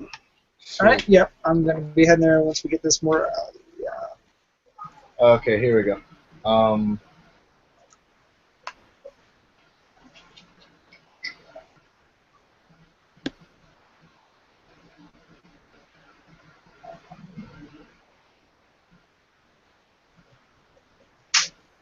Okay, I gained morality because I rolled 2 over my my conflict. Okay. Yep. So just adjust your morality appropriately. I will trust you to that. Okay, so now I'm at 52. As well, I forget. Do we keep the amount of conflict we get through each game, or do we does it reset after every roll?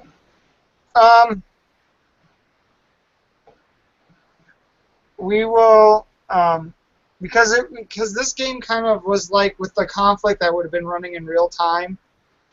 It was kind of 2 sessions in one. So we'll just count from this moment as the end for that. So that's your conflict, and so it'd be like beginning a new game.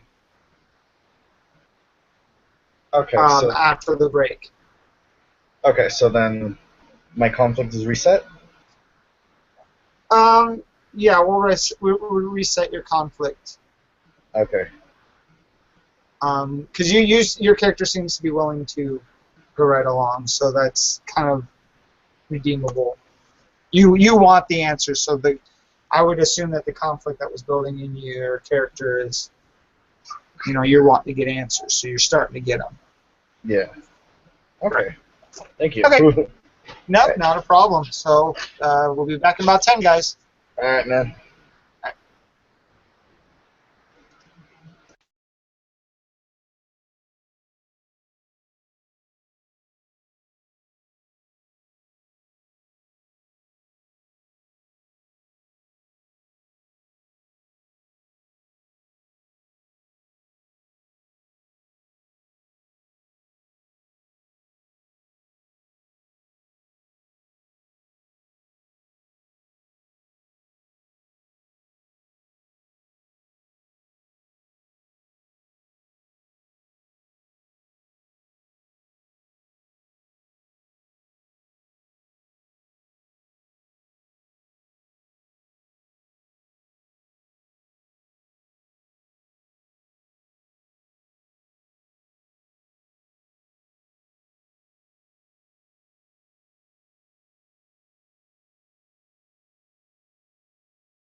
All right. We'll give the rest of the players a little time to come back.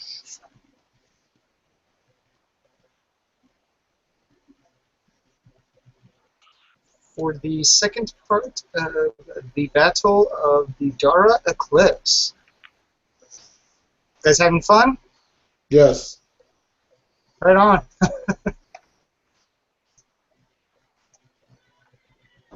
Having a blast. That was when I built these Inquisitors, I was sitting there thinking the whole time, oh man, I hope I didn't overpower them. Not thinking what you guys could have done to your powers, and then you guys just like threw me all those curves. Like, oh, I didn't expect that. Sweet. So did you create another player just in case?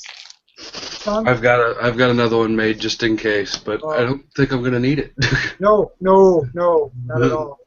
Because I figured this way, if Devlin dies in the final episode, it'll be heroic, that's for sure, or it's totally dark side, whichever way he goes. Unless something happens to sway him, right now it's looking like he's probably gonna wind up a villain. That could be interesting. Be it in our coming campaign or in yours. Yeah. We'll see what happens when you guys and Yang have some discussing. As soon as Chris comes back, we'll go ahead and start. Hey, Chris, quick question. Yeah. Does the YT, it's a YT, isn't it? That we're Yeah, in? YT 1300. That's the Millennium Falcon, basically. Yeah. Is the cargo hold large enough to fit my Ruping creature? No, he would have stayed in the care of the townspeople. Okay. While you That's what I thought, and I didn't think I would ever need it, something like this. Yeah. I was just making sure. So, This situation, you won't need them. yeah.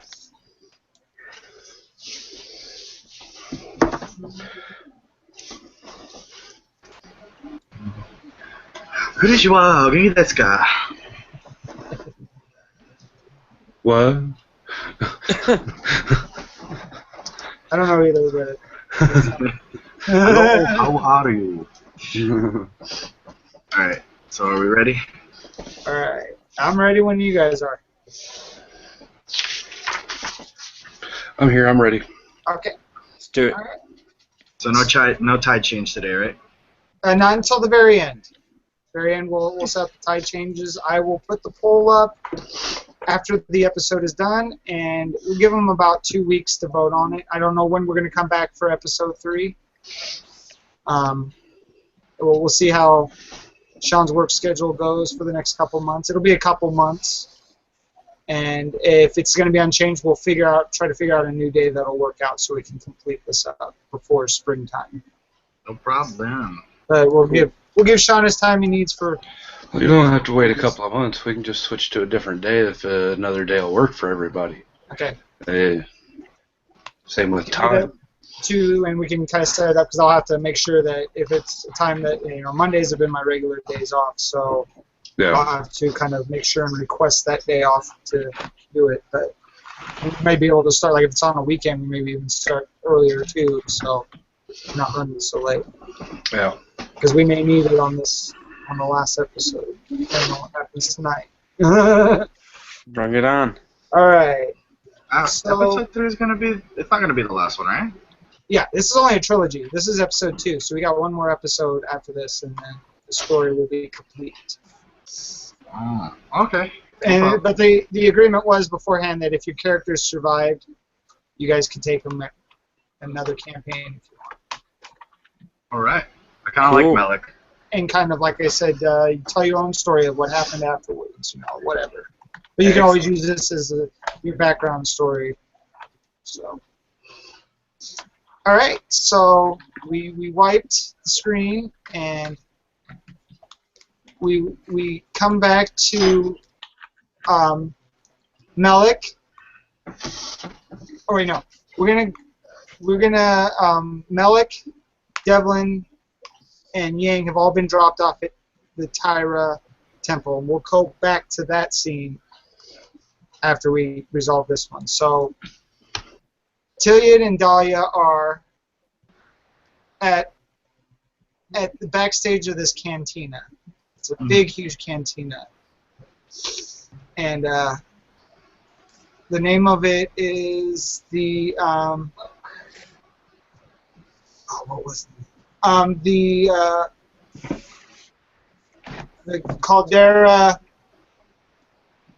Caldera's Blade. That's what it was called. Caldera's Blade. It's a pretty rough-looking crowd. But the type of music that is going to be played here for this concert fits the crowd. So you kind of are standing backstage. B-Back and the band Fuzzy Fury are kind of back there, just kind of chilling, waiting, and you're kind of just sitting back there waiting with them. You can kind of see out in the crowd. You can see the crowd start to fill in. People are starting to come in. And B-Back walks up to Dahlia and Tiliad and says, I just got a communications that our cargo has arrived, and you guys can go ahead and pick it up whenever you're ready to. We're going to be going on stage here probably in a few minutes or so. Where do you want us to bring it to? And he goes, okay, the location, and he kind of shows you a map. It's about, I'd say, roughly 6 blocks away from this cantina is where the Desert Guardian is parked, and then about a block and a half, I'd say, to the west is another docking port area where the cargo has been dropped off. So you go from the cantina. How big is the cargo? Huh? How big is the cargo? Are these small creatures, large creatures? They're smaller About creatures. like this. There's B-Back hands you a manifest, and on the manifest there is 8 creatures. They're about I think 2 meters long. I have a picture here. Hold on. I was looking for one, and I found one of someone wearing one. Right. So maybe this might help. Hold on. Yeah, I think they're a meter, actually, yeah. Okay, hold on. Here we go. Can you see that? Oh, yeah. That's what they are. Excellent. And with Thrawn. yeah, and there are 8 of them, about the same size.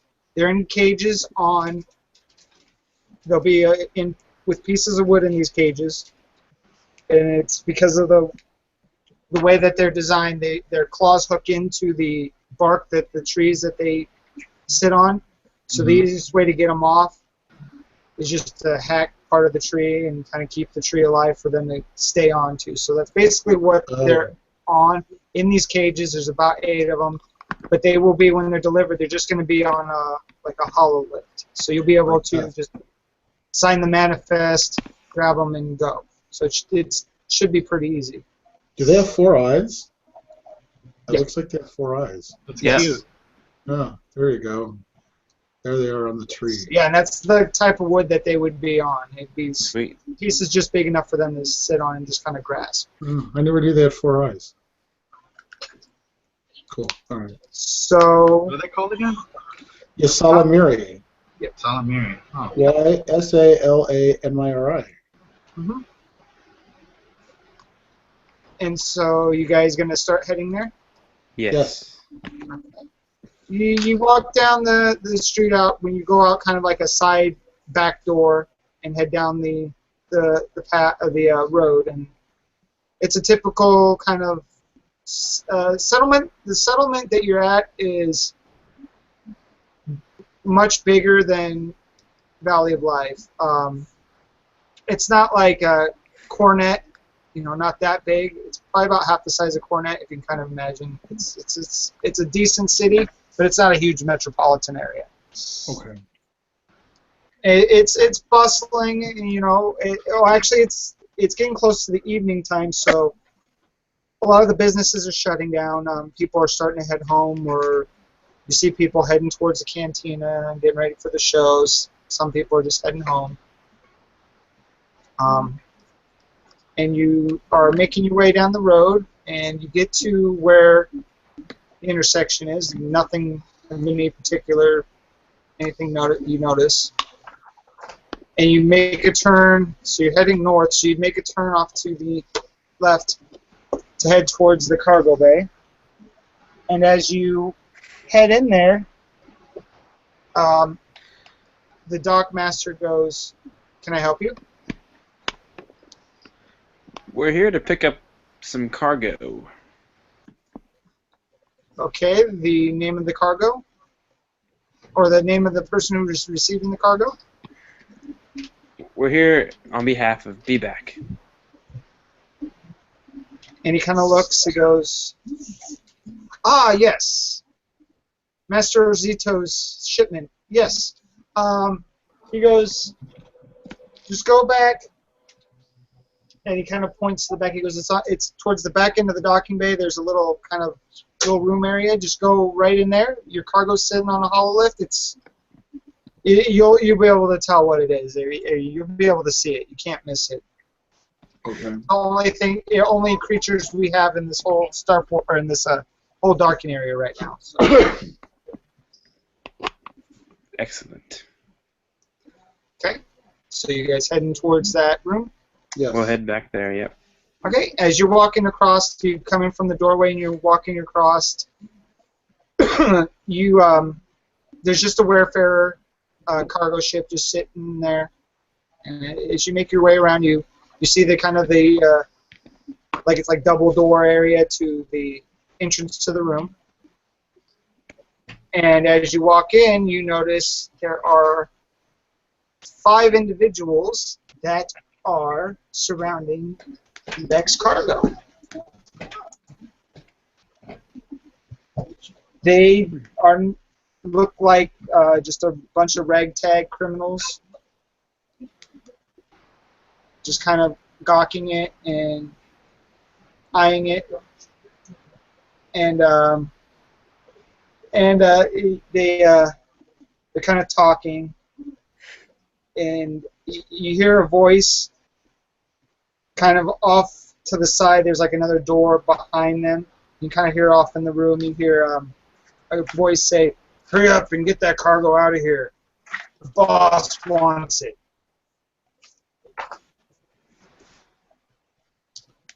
All right, we walk up to it. "Excuse me, you're in our way. And This is one ours." and the one of the crew member looks and goes, "The gig is up, boys. Get 'em. Roll for initiative." Cool. Why can they never just say, "Oh, pardon me, we've made a mistake"? What is initiative again? I don't remember. It's cool. Cool. You want to Oh, be our cool. Okay. Okay. Not vigilance, okay. The cooler you are, the first you go. Yeah, you only use vigilance if you're not expecting a fight to come or any confrontation at all. Excellent. Oh, all right. Boom. Okay, so it's gonna be player, group, and group. Okay. So there are 2 groups then? Yeah, there's gonna be 2 groups. Minions? Okay. Minions, yes. Minion rules. Are you standing? Let's see. So the cargo's, you're facing the cargo. There's off to your right. There's 3. Off to your left. There's 2. In the room, are there other crates or beams and struts and things like that we can take cover and whatnot that we notice? Just in Yeah, there's case. crates everywhere. I mean, in this little area, there's a bunch of crates just kind of lining the wall and kind of stacked up. You know, you walked in, so you see it's just kind of surrounding the room, and then there's after you got the layer that surrounds it but doesn't cover up the doors, there's like little small groups that are on either side of the cargo. The cargo's sitting right in the middle.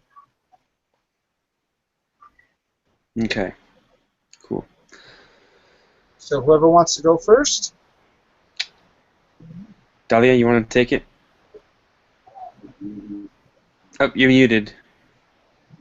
What are they doing when we say you know, we're and they once said the jig is up? Are they scattering? Are they? Yeah, they basically split off into two groups. Like I said, the 3 off to the right, the 2 off to the left. They're kind of gathering around, getting ready to attack. All right. But you guys have got the initiative, so you got the drop on them. All right. The, Say, the go ahead. ones that are moving the closest for me. Okay, you're standing on the left side or the right side? Right. The right? Okay, so it'd be 3. Okay, I am going to pull out my blaster and fire at them. Okay. And you're, let's see, be short range, so difficulty here too. Okay.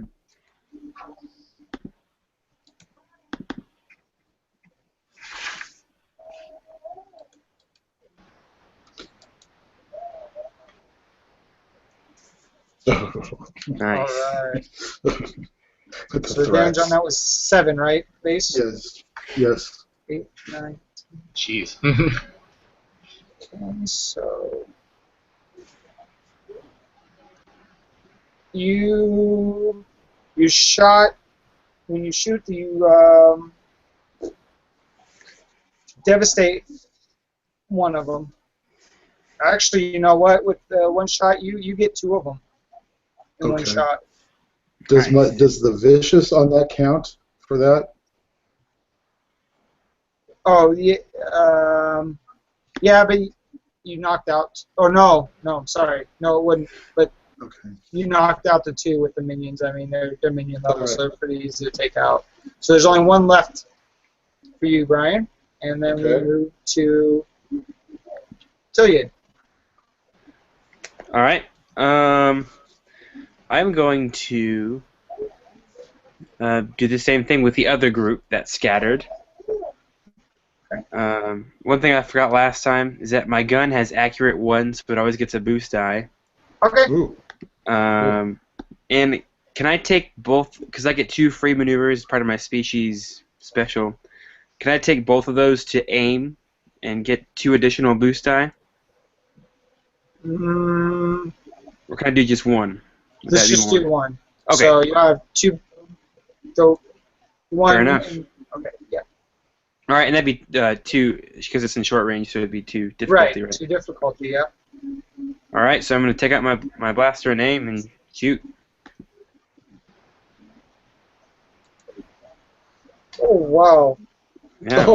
Oh. You decimate them. Both of them Oh. gone. All right. So what advantage do you want to say with that? I mean, because there's enough advantage you could do something kind of glorious right now. Yeah. They burst into flame. They just disintegrate. They explode and cause a huge explosion, killing everybody. Let's so there are the 2 groups. There are 3 in group. You said I killed 2 of them, decimated 2 of them, right? Right, and Brian killed 2 of them. So there's only 1 left on Brian's side. Okay. I look at that one. You have a choice now. You can Yeah. either let us shoot you, or you can run. And at that, after seeing 4 of his fellow group members decimated and just like that, he just runs on that. He's 2 gone. points. So he starts to head behind you. He just runs past you guys and he's gone. And Yeah, as get these he's things out of- running, you notice a red armored individual kind of run past that room, or in that doorway, just kind of run and disappears. So he goes from one side to the other, and he's gone. Let's get these creatures out of here and us out of here with it. Okay. So I you're gonna agree. You're going to move the creatures Yes. to... The ship All right. is... Okay, so you make your way to the docking bay where the Desert Guardian is without incident. And at that, we will move on to Devlin and Melik. Okay. All right. So you guys had arrived at you guys notice as the Desert Guardian takes off heading towards Kingston. And Yang's standing there with you two and kind of looks and he goes, I know you guys have a lot of questions that need to be answered. But they shall be answered later, yes? He goes, I wish I could say yes, but the time that need to be answered is now. And he goes, he kind of points in, he goes, if you gentlemen would follow me into the temple. I nod my head and I turn to Devlin. Well, I turn my head to Devlin. Okay, and as you turn to Devlin, you'd see him standing, I mean, we're standing in front of this temple, correct? Correct. Alright, you'd see him kind of standing there slack-jawed, just, like, looking all over the place, all the way up to the top of it and back, being the first time he's actually ever stood at a Jedi temple. He's lived his entire life on a ship up until B-Back took him in. Yeah, So that'd be the same for me. He's just in awe of the place. Okay. And as Devlin's looking and in awe of this place, he gets a sense of there's something familiar about this place. You don't know what it is. You've never seen it before, but there's something familiar about it to you. You can't answer it. Okay, well, with that sense of familiarness, he'd still slack-jawed and just gazing at everything. He'd begin to follow Yang in. Melik. Yeah. You said you were following too, Melik? Yeah. Okay.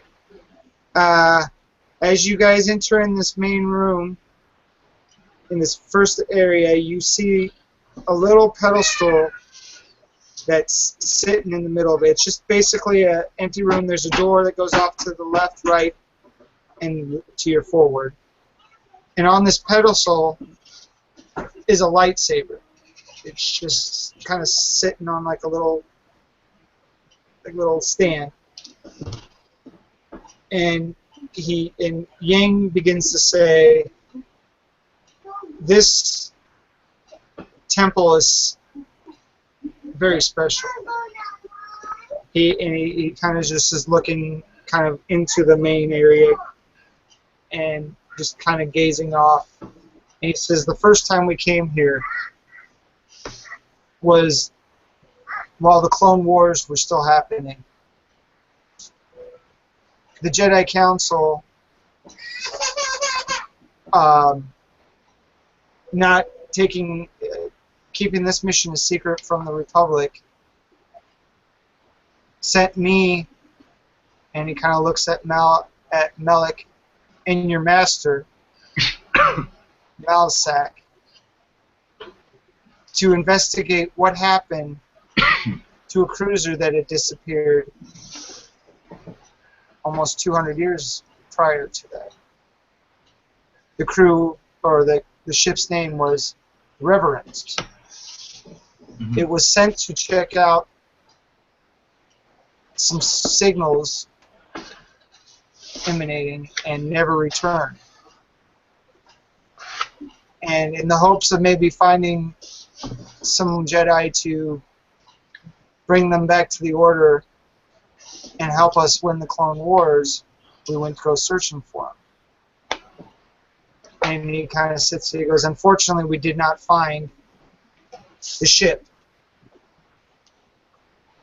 He goes, but When we arrived here, there was a young female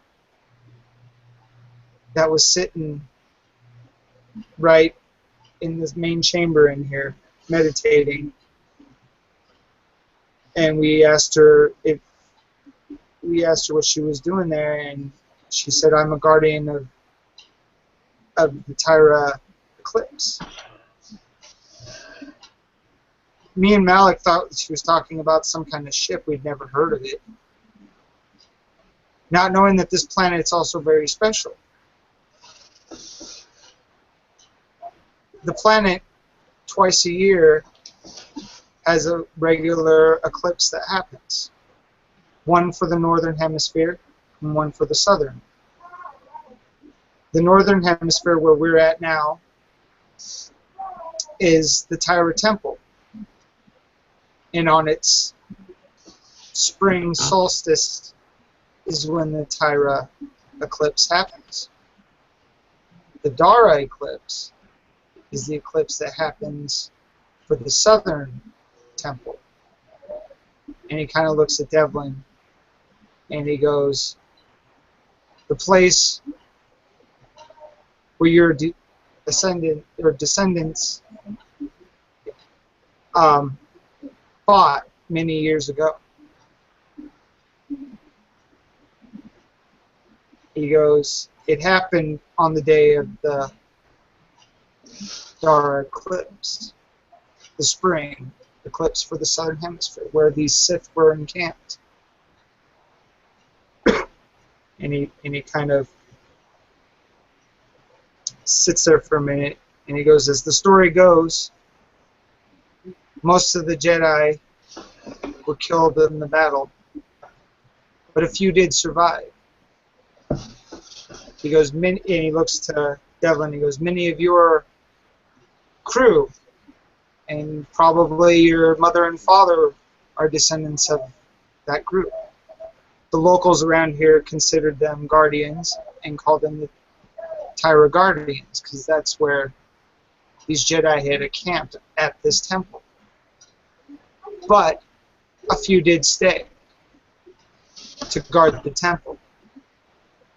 Apparently this young girl was a descendant of the people that were here, that stayed. Unfortunately, I have not seen her for some time, but this lightsaber was the one thing she was guarding for a descendant of the Tyra Guardians."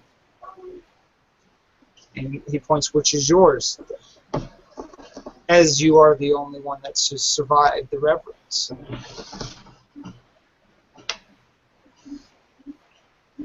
And he kind of looks and goes, "You are a guardian of the Tyra Eclipse." Devlin would kind of just... He's just sort of standing there taking all this in with the look of shock and sort of awe. And he'd look down at his belt that has 3 lightsabers hanging from it. And he'd still, when he looks back up at Yang, he'd hold his hands, both of them out in sort of the cupped basket sort of fashion to accept the blade, or the hilt. Alright. So He's just kind of starstruck at the whole thing. So at the moment he's sort of speechless. okay. And so as Devlin takes it, he looks towards Malik and he goes, "Your master was a great warrior and a good friend of mine until we came to this place.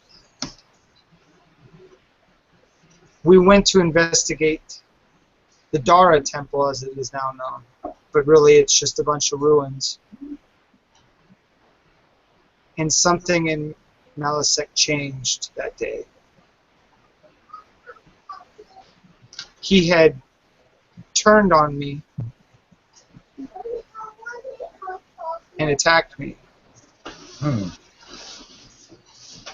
As we dueled, part of the cliff we were fighting on the precipice of collapsed. Malisek fell in, and I presumed he had died from the fall. Until a couple of days ago when you showed me his hollow image. And he kind of thinks and he goes, I don't know if your master has redeemed himself or if he's still a puppet of the dark side. As far as I know, he's only taught me good. He goes, I hope so. And he says, but while I was searching for Master Kenobi and Master Het on Tatooine, I had been meditating, and I'd seen a vision of you, Melek, and you, Devlin. And he kind of looks down and goes, you guys, I am too old to teach anybody the ways of the Force. He goes, but I believe you two can learn from each other. I've seen a vision of you, Devlin, with your not great knowledge that you learned on your time on the Reverence and the trials you faced, as I would consider them in the old Jedi ways. When you faced those Inquisitors, I would consider you the senior of the two. He goes, but the Jedi Order is long gone. He goes, and he sits there and pauses for a little bit more. He goes, it's up to you guys. The vision I saw was you two working together, teaching one another on your path, on your destiny's path. I do not know where it'll take you, but that's what I saw. And that's what brought me to bring you two together. You guys have a connection here on this planet. The choice is yours. I will not force you guys to make any choices you don't want to make. I turn to Dublin, examining him. My face is basically one of curiosity and trying to understand everything that's been going on.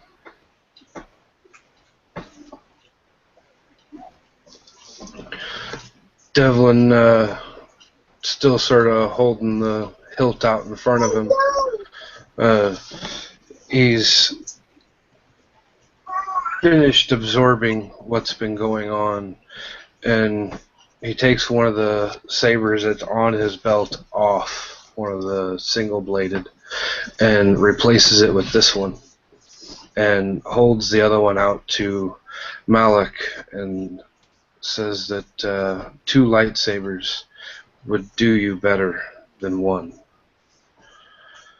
I've seen you dual wield with your sword and saber. Your sword is a fantastic weapon, but a saber would be better suited for what is evidently to come.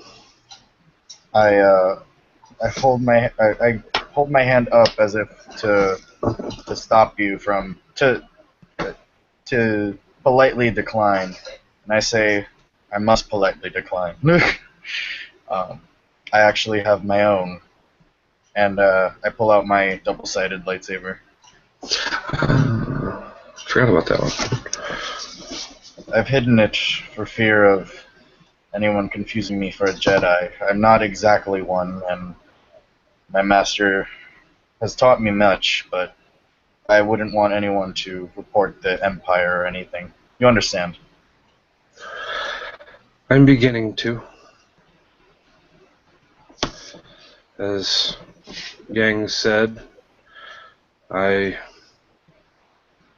didn't grow up inside your galaxy with its rules. So, it's new to me. He's probably correct. We could probably learn a lot from one another. Indeed we can, and I look forward to this. And he would attempt to hand the extra hilt over to Yang because he has no room for it on his belt, and it's been declined by Malik. And Yang will just kind of reach out his hand, and it uses the force to bring it into his hand, and he clicks it on his belt. And he goes, "There may be hope for this planet yet." And kind of grins. And the screen wipes. And we are back to Episiode and Daya. As the screen wipes, you are now sitting, kind of standing by the bar at the cantina, observing Fuzzy Furry just rocking it out. The crowd's going nuts. They love these guys. I mean, they're jumping up and down, head banging. You know, they're just rocking it out. And as at the last song, B-Back goes, or the lead singer, who's not B-Back. B-Back's one of the kind of the in the back playing his instrument. The lead singer goes, "Coming up next, we have a great band. You guys love them. You know them as Inflated Sludge." And you see these two humans, a Zabrak and a Develian, I believe it was, come out on stage and just start playing their music. Now their music's probably a little bit louder, a little bit more distorted, but the crowd just goes nuts. And as you guys notice, B-Back and the rest of the band kind of walking off. B-Back's kind of going off, kind of shaking people's hands. They're kind of like, "Hey, I'm a big fan. And within about halfway through that song that they just started playing, an explosion goes off towards the back stage area. It's pretty big. It kind of just stops. The band just stops playing. The crowd kind of just looks in panic and starts kind of trying to get out of there. Roll a perception check. Hard difficulty 3. Okay.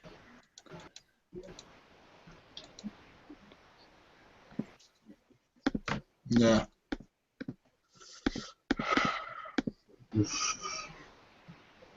All right. You got a triumph. Yay. Wow. All right. So you notice, as you, Dahlia doesn't notice this, but Tilia notices that V-Back is getting pulled back towards a backstage door. The backstage door where you guys went out to go to get the cargo. All right. And pulling him back is a familiar sight. The red armored gentleman that you saw trying to steal the cargo. Shot him. And they head out the door. What do you do? And I just saw that, right? Just me? Yeah, just you. Or was that... Okay. I'm going to tap Dala. Be back. He just got pulled from that fool we saw run with our little fiasco at the warehouse, at the dock, whichever it was. Let's go. All right. Run. So we'll waltz. Okay, you're trying to make it through the crowd. Okay. I need you guys pushing people aside. All right. I need you guys to do either a hard athletics or a hard brawl check. Oh, let me see which one I'm good at. Oh, Could it? Okay. Oh, athletics they're the or same. brawl? This just determines how quickly you guys are going to catch up to what? them, and if you get to see where they go. Mine are the same, so let's see. Could we do Yeah, it? so whichever one you want to coordination? use. Huh? Coordination? Well, do we just roll that or anything else? No, difficulty of 3. Hard. Okay. That's what I meant by a hard Okay. athletics. Sorry. Okay. Sure. No. I wrote it down as a Alright. hard athletics check just so I knew what the difficulty was on it. All right. Oh, that's what I got. And that's what All I got. right. All right. You guys are having a little trouble getting through this panicked crowd. I mean, people are trying to run out to the main entrances. You guys are trying to get through the crowd To the back. to the back. Yeah. Okay. But you do have 2 advantage, Brian. So I'm going to say you guys get closer. You're not losing VBAC and this guy yet, but if you can't make it this next round, you might possibly lose him. Okay. So Right. again, another hard check, same check, Okay. Okay. both of you. Oh, good. All right. Ah. Tilia gets caught up in the crowd, unfortunately, but Brian does make it to the door. Or Dahlia makes it to the door, sorry. So as Dahlia looks down the roadway, you see Vivek and this red individual pulling him towards the end of the road. There's a speeder sitting there with 4 pirate guys that you look like the ones you faced earlier, and they're trying to get Vivek into the speeder. All right. Right now you are at about long range. Okay. What kind of speeder? Can I see the engines? It looks like I can't remember the model number, but it basically looks like the 2-seater that you saw in A New Hope, like Luke's. Okay. They're just trying to get him in the passenger seat. It's facing, so the driver, or the red armored guy is in the driver's seat. It's kind of facing like this. They're trying to get me back in here. The 4 guys are here, and you're coming this way. I want to knock out the engines on the speeder. If not, so I wanna- All right. Looks like they're gonna be delayed. I hope so. Let's see. Your range weapon is short, right? Or Yes. long? It's short, Okay. so I will get to the distance I need to get. Okay. So you're gonna maneuver to get in. Okay. Difficulty. Let's see. You taking? Let's see. You're at long. 1 maneuver to get to medium. You're taking an extra maneuver to get to short. Yeah, and can I use it? I've never done this before, but can I use like a force die or how does that work? The force or the boost? Because I don't want them to get away with it. Oh, the destiny point. Yeah. That is you can upgrade your dice to a yellow. Your green dice Okay. to a yellow. And if you Okay. have all yellow, then you upgrade it add a green dice. All right, I have 1 green, so I'm going to upgrade that to a yellow. So Okay. that will be a 4, and then take off the green, correct? Yes. Is it? Okay. Yep. So your All right. difficulty and you upgraded, and I go ahead Yeah. I went ahead and flipped it. And that's against a So you difficult. you got to short range because you said you used an extra. Okay, so I'm at 2. Yeah. All right, so let me roll this. Oh, Okay. Let's see, that's 34. Excuse me. All right. Oh yeah, you knock it. You knock the engine completely offline. all right, good. So now not going to go anywhere. So Tilia, go ahead and roll again for your getting through the crowd. See if you can catch up to Okay. Brian. Again, same difficulty.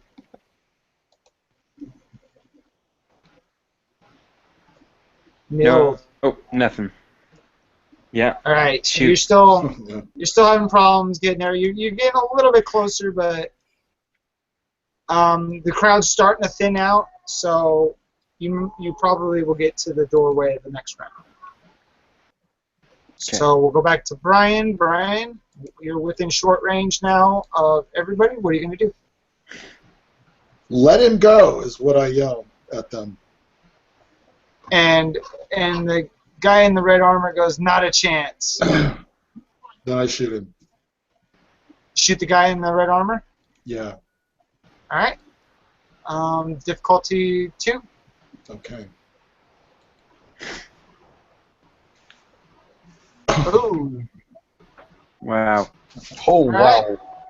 So you hit him. You don't kill him, and you roll for critical. Okay. And my vicious, if I have a critical, doesn't that vicious kick in or no? Yeah. So I have to add 10 to. That's Vicious. 10, right? Yeah. For every vicious level. Rank. That's okay. Yeah, it's one a vicious of 1. Alright, so I did 47. Then.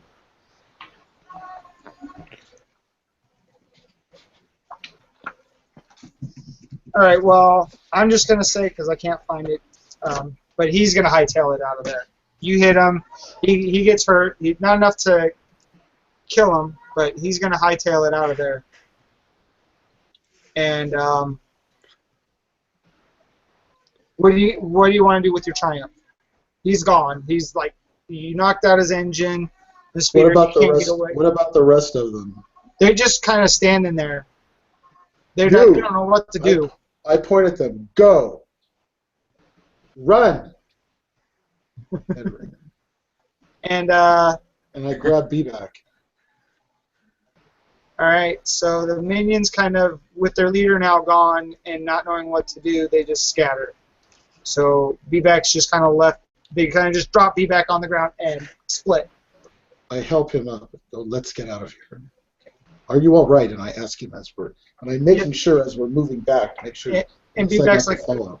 yeah, they're fine. I'm fine. He's kind of a little dazed a little bit because it just all caught him off guard. All of a sudden, he's talking to people, and the next thing he knows, there's an explosion. He turns, and somebody grabbing him and just yanking him back. So he's a little shaken up, but he's okay. As we're walking back, and I'm still watching, I ask him, do you know who this was? He kind of Especially this character in the red armor. They tried to, that's the one that tried to take the lizards. he kind of looks down and goes, I think I have an idea who this is. All right, Or well, who's responsible for trying to kidnap me, apparently. let's get, is there somewhere safe we can go with since the ship is gone? We'll just go back into the cantina for now. We need to find Tillet. I hope he's okay. Yeah. And I will get on communications and see if I can get some rebel security in here. All right. All right. So you guys get to go back to the cantina. We finally catch up. Tilly finally comes to the door as Dahlia and B-back are walking right back. So Are you all right? Tough. Barely. It's not easy being short. Well, I see you have a furry friend here. So happy to Yes. hear that. Don't think we're going to have to worry about those idiots for the time being. Like all cowards Excellent. ran like screaming banthas. Just like the last time. Hmm. All right. So we get him inside and find a safe place. And is the rest of the band okay? Yeah, the rest of the band's okay. That individual was just going after B-Bag. He wasn't going after the rest of the band. All right. The rest of the band was just kind of milling about right around there. And when the explosion happened, they kind of ducked out and didn't really catch B-Bag being gone. They assumed that he just ducked somewhere else. Should we go to an inn or some kind of place since this place got bombed? I don't know how sturdy it is now. B-Bag kind of goes, we were going to head back to the ship in here in a minute, and he kind of goes and walks up to the bar and goes, give me my communicator. And the bartender kind of sitting there, kind of just looks over the bar and kind of goes, here you go. And so B-Bag gets on the communicator, and at the same time he's on the communicator, he links up with Yang. So Yang's also listening, and so Malik and Devlin would also be hearing what's going to happen because he links it up. And as he's getting ready to send a message, Colonel Reba's voice pops up, or Riva's voice pops up and goes, B-Back, we have a problem. What does she say? That's the tide change.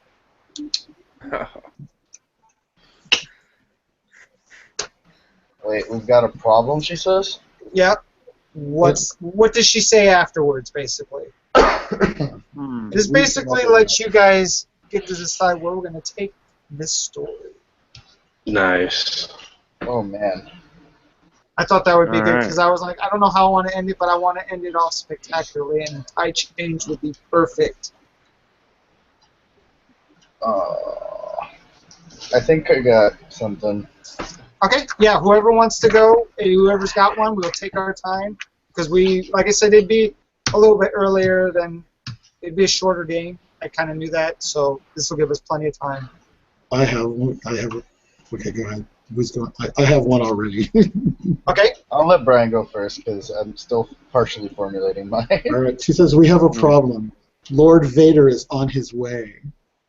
Ooh. Oh, you win immediately. Come on, let's just make it that. Wow. That's up to Yeah. Okay. That blew mine out of the... Okay. Well, not. It depends on who votes. They may not. Yeah, and they've got 2 weeks to vote on this. I'm going to give them about 2 weeks. So. Well, since you kept yours simple, I guess I'm done with mine then.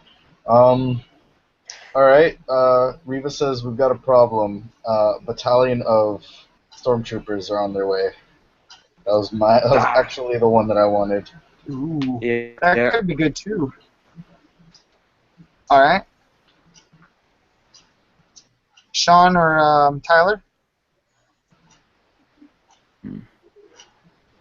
I still got nothing. Yeah, I mean, I was thinking the stormtroopers too. Okay,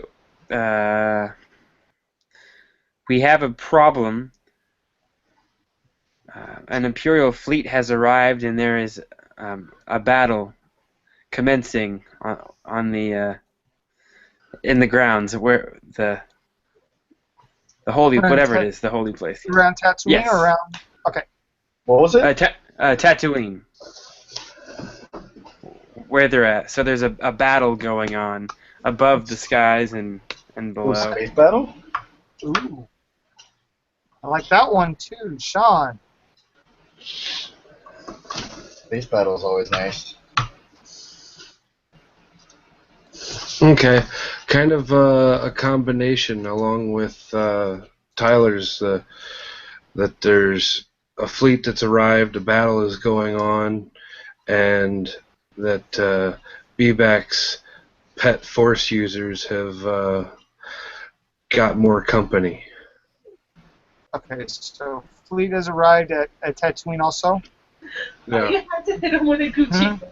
Yeah. Okay. And Yeah. then what was the Yeah, last part? there's a battle ensuing, Mhm. and Bebek's pet force users, meaning Devlin and Malik, have garnered more attention than thought. So like there'd be a group of Inquisitors or Vader or whatever it may be. So like a combination of all of ours. So Yeah. I where else I mean- do you go with? I mean, I mean, that would be a way to end this. Okay. All right. Let's do And space battle. Vader joins us. I'm at a loss. I don't know where else to go with it other than, I mean, okay. All right. Yeah. I'm fine So, with all of the above option. There's no problem. Yeah. Let's fight Vader. We'll leave. We'll assume. Okay, so Brian's had Vader first, so we'll put Inquisitors for Sean's. Just more of them. yeah. I just thought of something else. It's like we have a problem. Okay. Well, if The town is being inundated by Sarlaccs. They're opening up under the ground. I actually kind of like that one. Hanging around, waving their tongues all over. the town is what now? Being inundated with what? Inundated with Sarlaccs. Oh. Infested Instead with of- Sarlaccs. Yeah, several of them, maybe like 4 or 5 of them, are opened up around the town. They're Okay. huge. All right. So you wanted to go with that one? Well, I'm going to keep the one with Darth Vader, but I mean, I just thought of that as, Well, I mean, either or is fine with me. I'll stick with the Vader one, but I mean, The Vader one. Well, Okay. Oh man. or no. You know what? Give the Vader one to, because we've got several of them coming. So yeah, I'll do the Sarlaccs. Okay. So you want Okay, that's. That's kind All of right. inundated with Sarlaccs. How do we deal with That one Sarlaccs? too. Just throw grenades in there? They're huge because the bulk of them are underground. All right. So Brian's got a town infested with Sarlaccs. That should be interesting. Oh, you know what would be a cool ending to that is after we deal with the Sarlaccs, Boba Fett jumps out. but unfortunately, we're on episode 4 rather than. Yeah, we're after 4 before Empire, so. Maybe just Boba Fett has bad luck with Sarlaccs. Let's do that. There we go. Then Chris has got the battalion of stormtroopers on their way. Sean's got the fleet has arrived at Tatooine. The battle has ensued. Devlin and Malik have earned way too much attention, and Lord Vader has now arrived. And Tyler's is the Imperial fleet has just arrived around Tatooine, and the space battle has begun. These are all really good. Like I like them a lot. There's going to be some Yes, fighting. There's going to be some action. This will be good. No matter what happens, this will be good. It's gonna be a really good ending. Hope everyone enjoyed this second installment of the Be Back Hell yeah. trilogy. And Yeah, as soon as we figure out a date, we will, Definitely. right on. We will definitely let you know when the final episode of the Be Back trilogy happens. Until then, I will see everybody next Monday when we start the different trilogy. I'll be doing a Fantasy Flight Games adventure for a trilogy. With right now it's sitting at 3 players. Hopefully we'll get a 4th. Chris is actually going to be in that game, Awesome. so you I get to forgot see about Chris that. again next Almost. week. But until then, guys, have a good one, and we'll see you next time.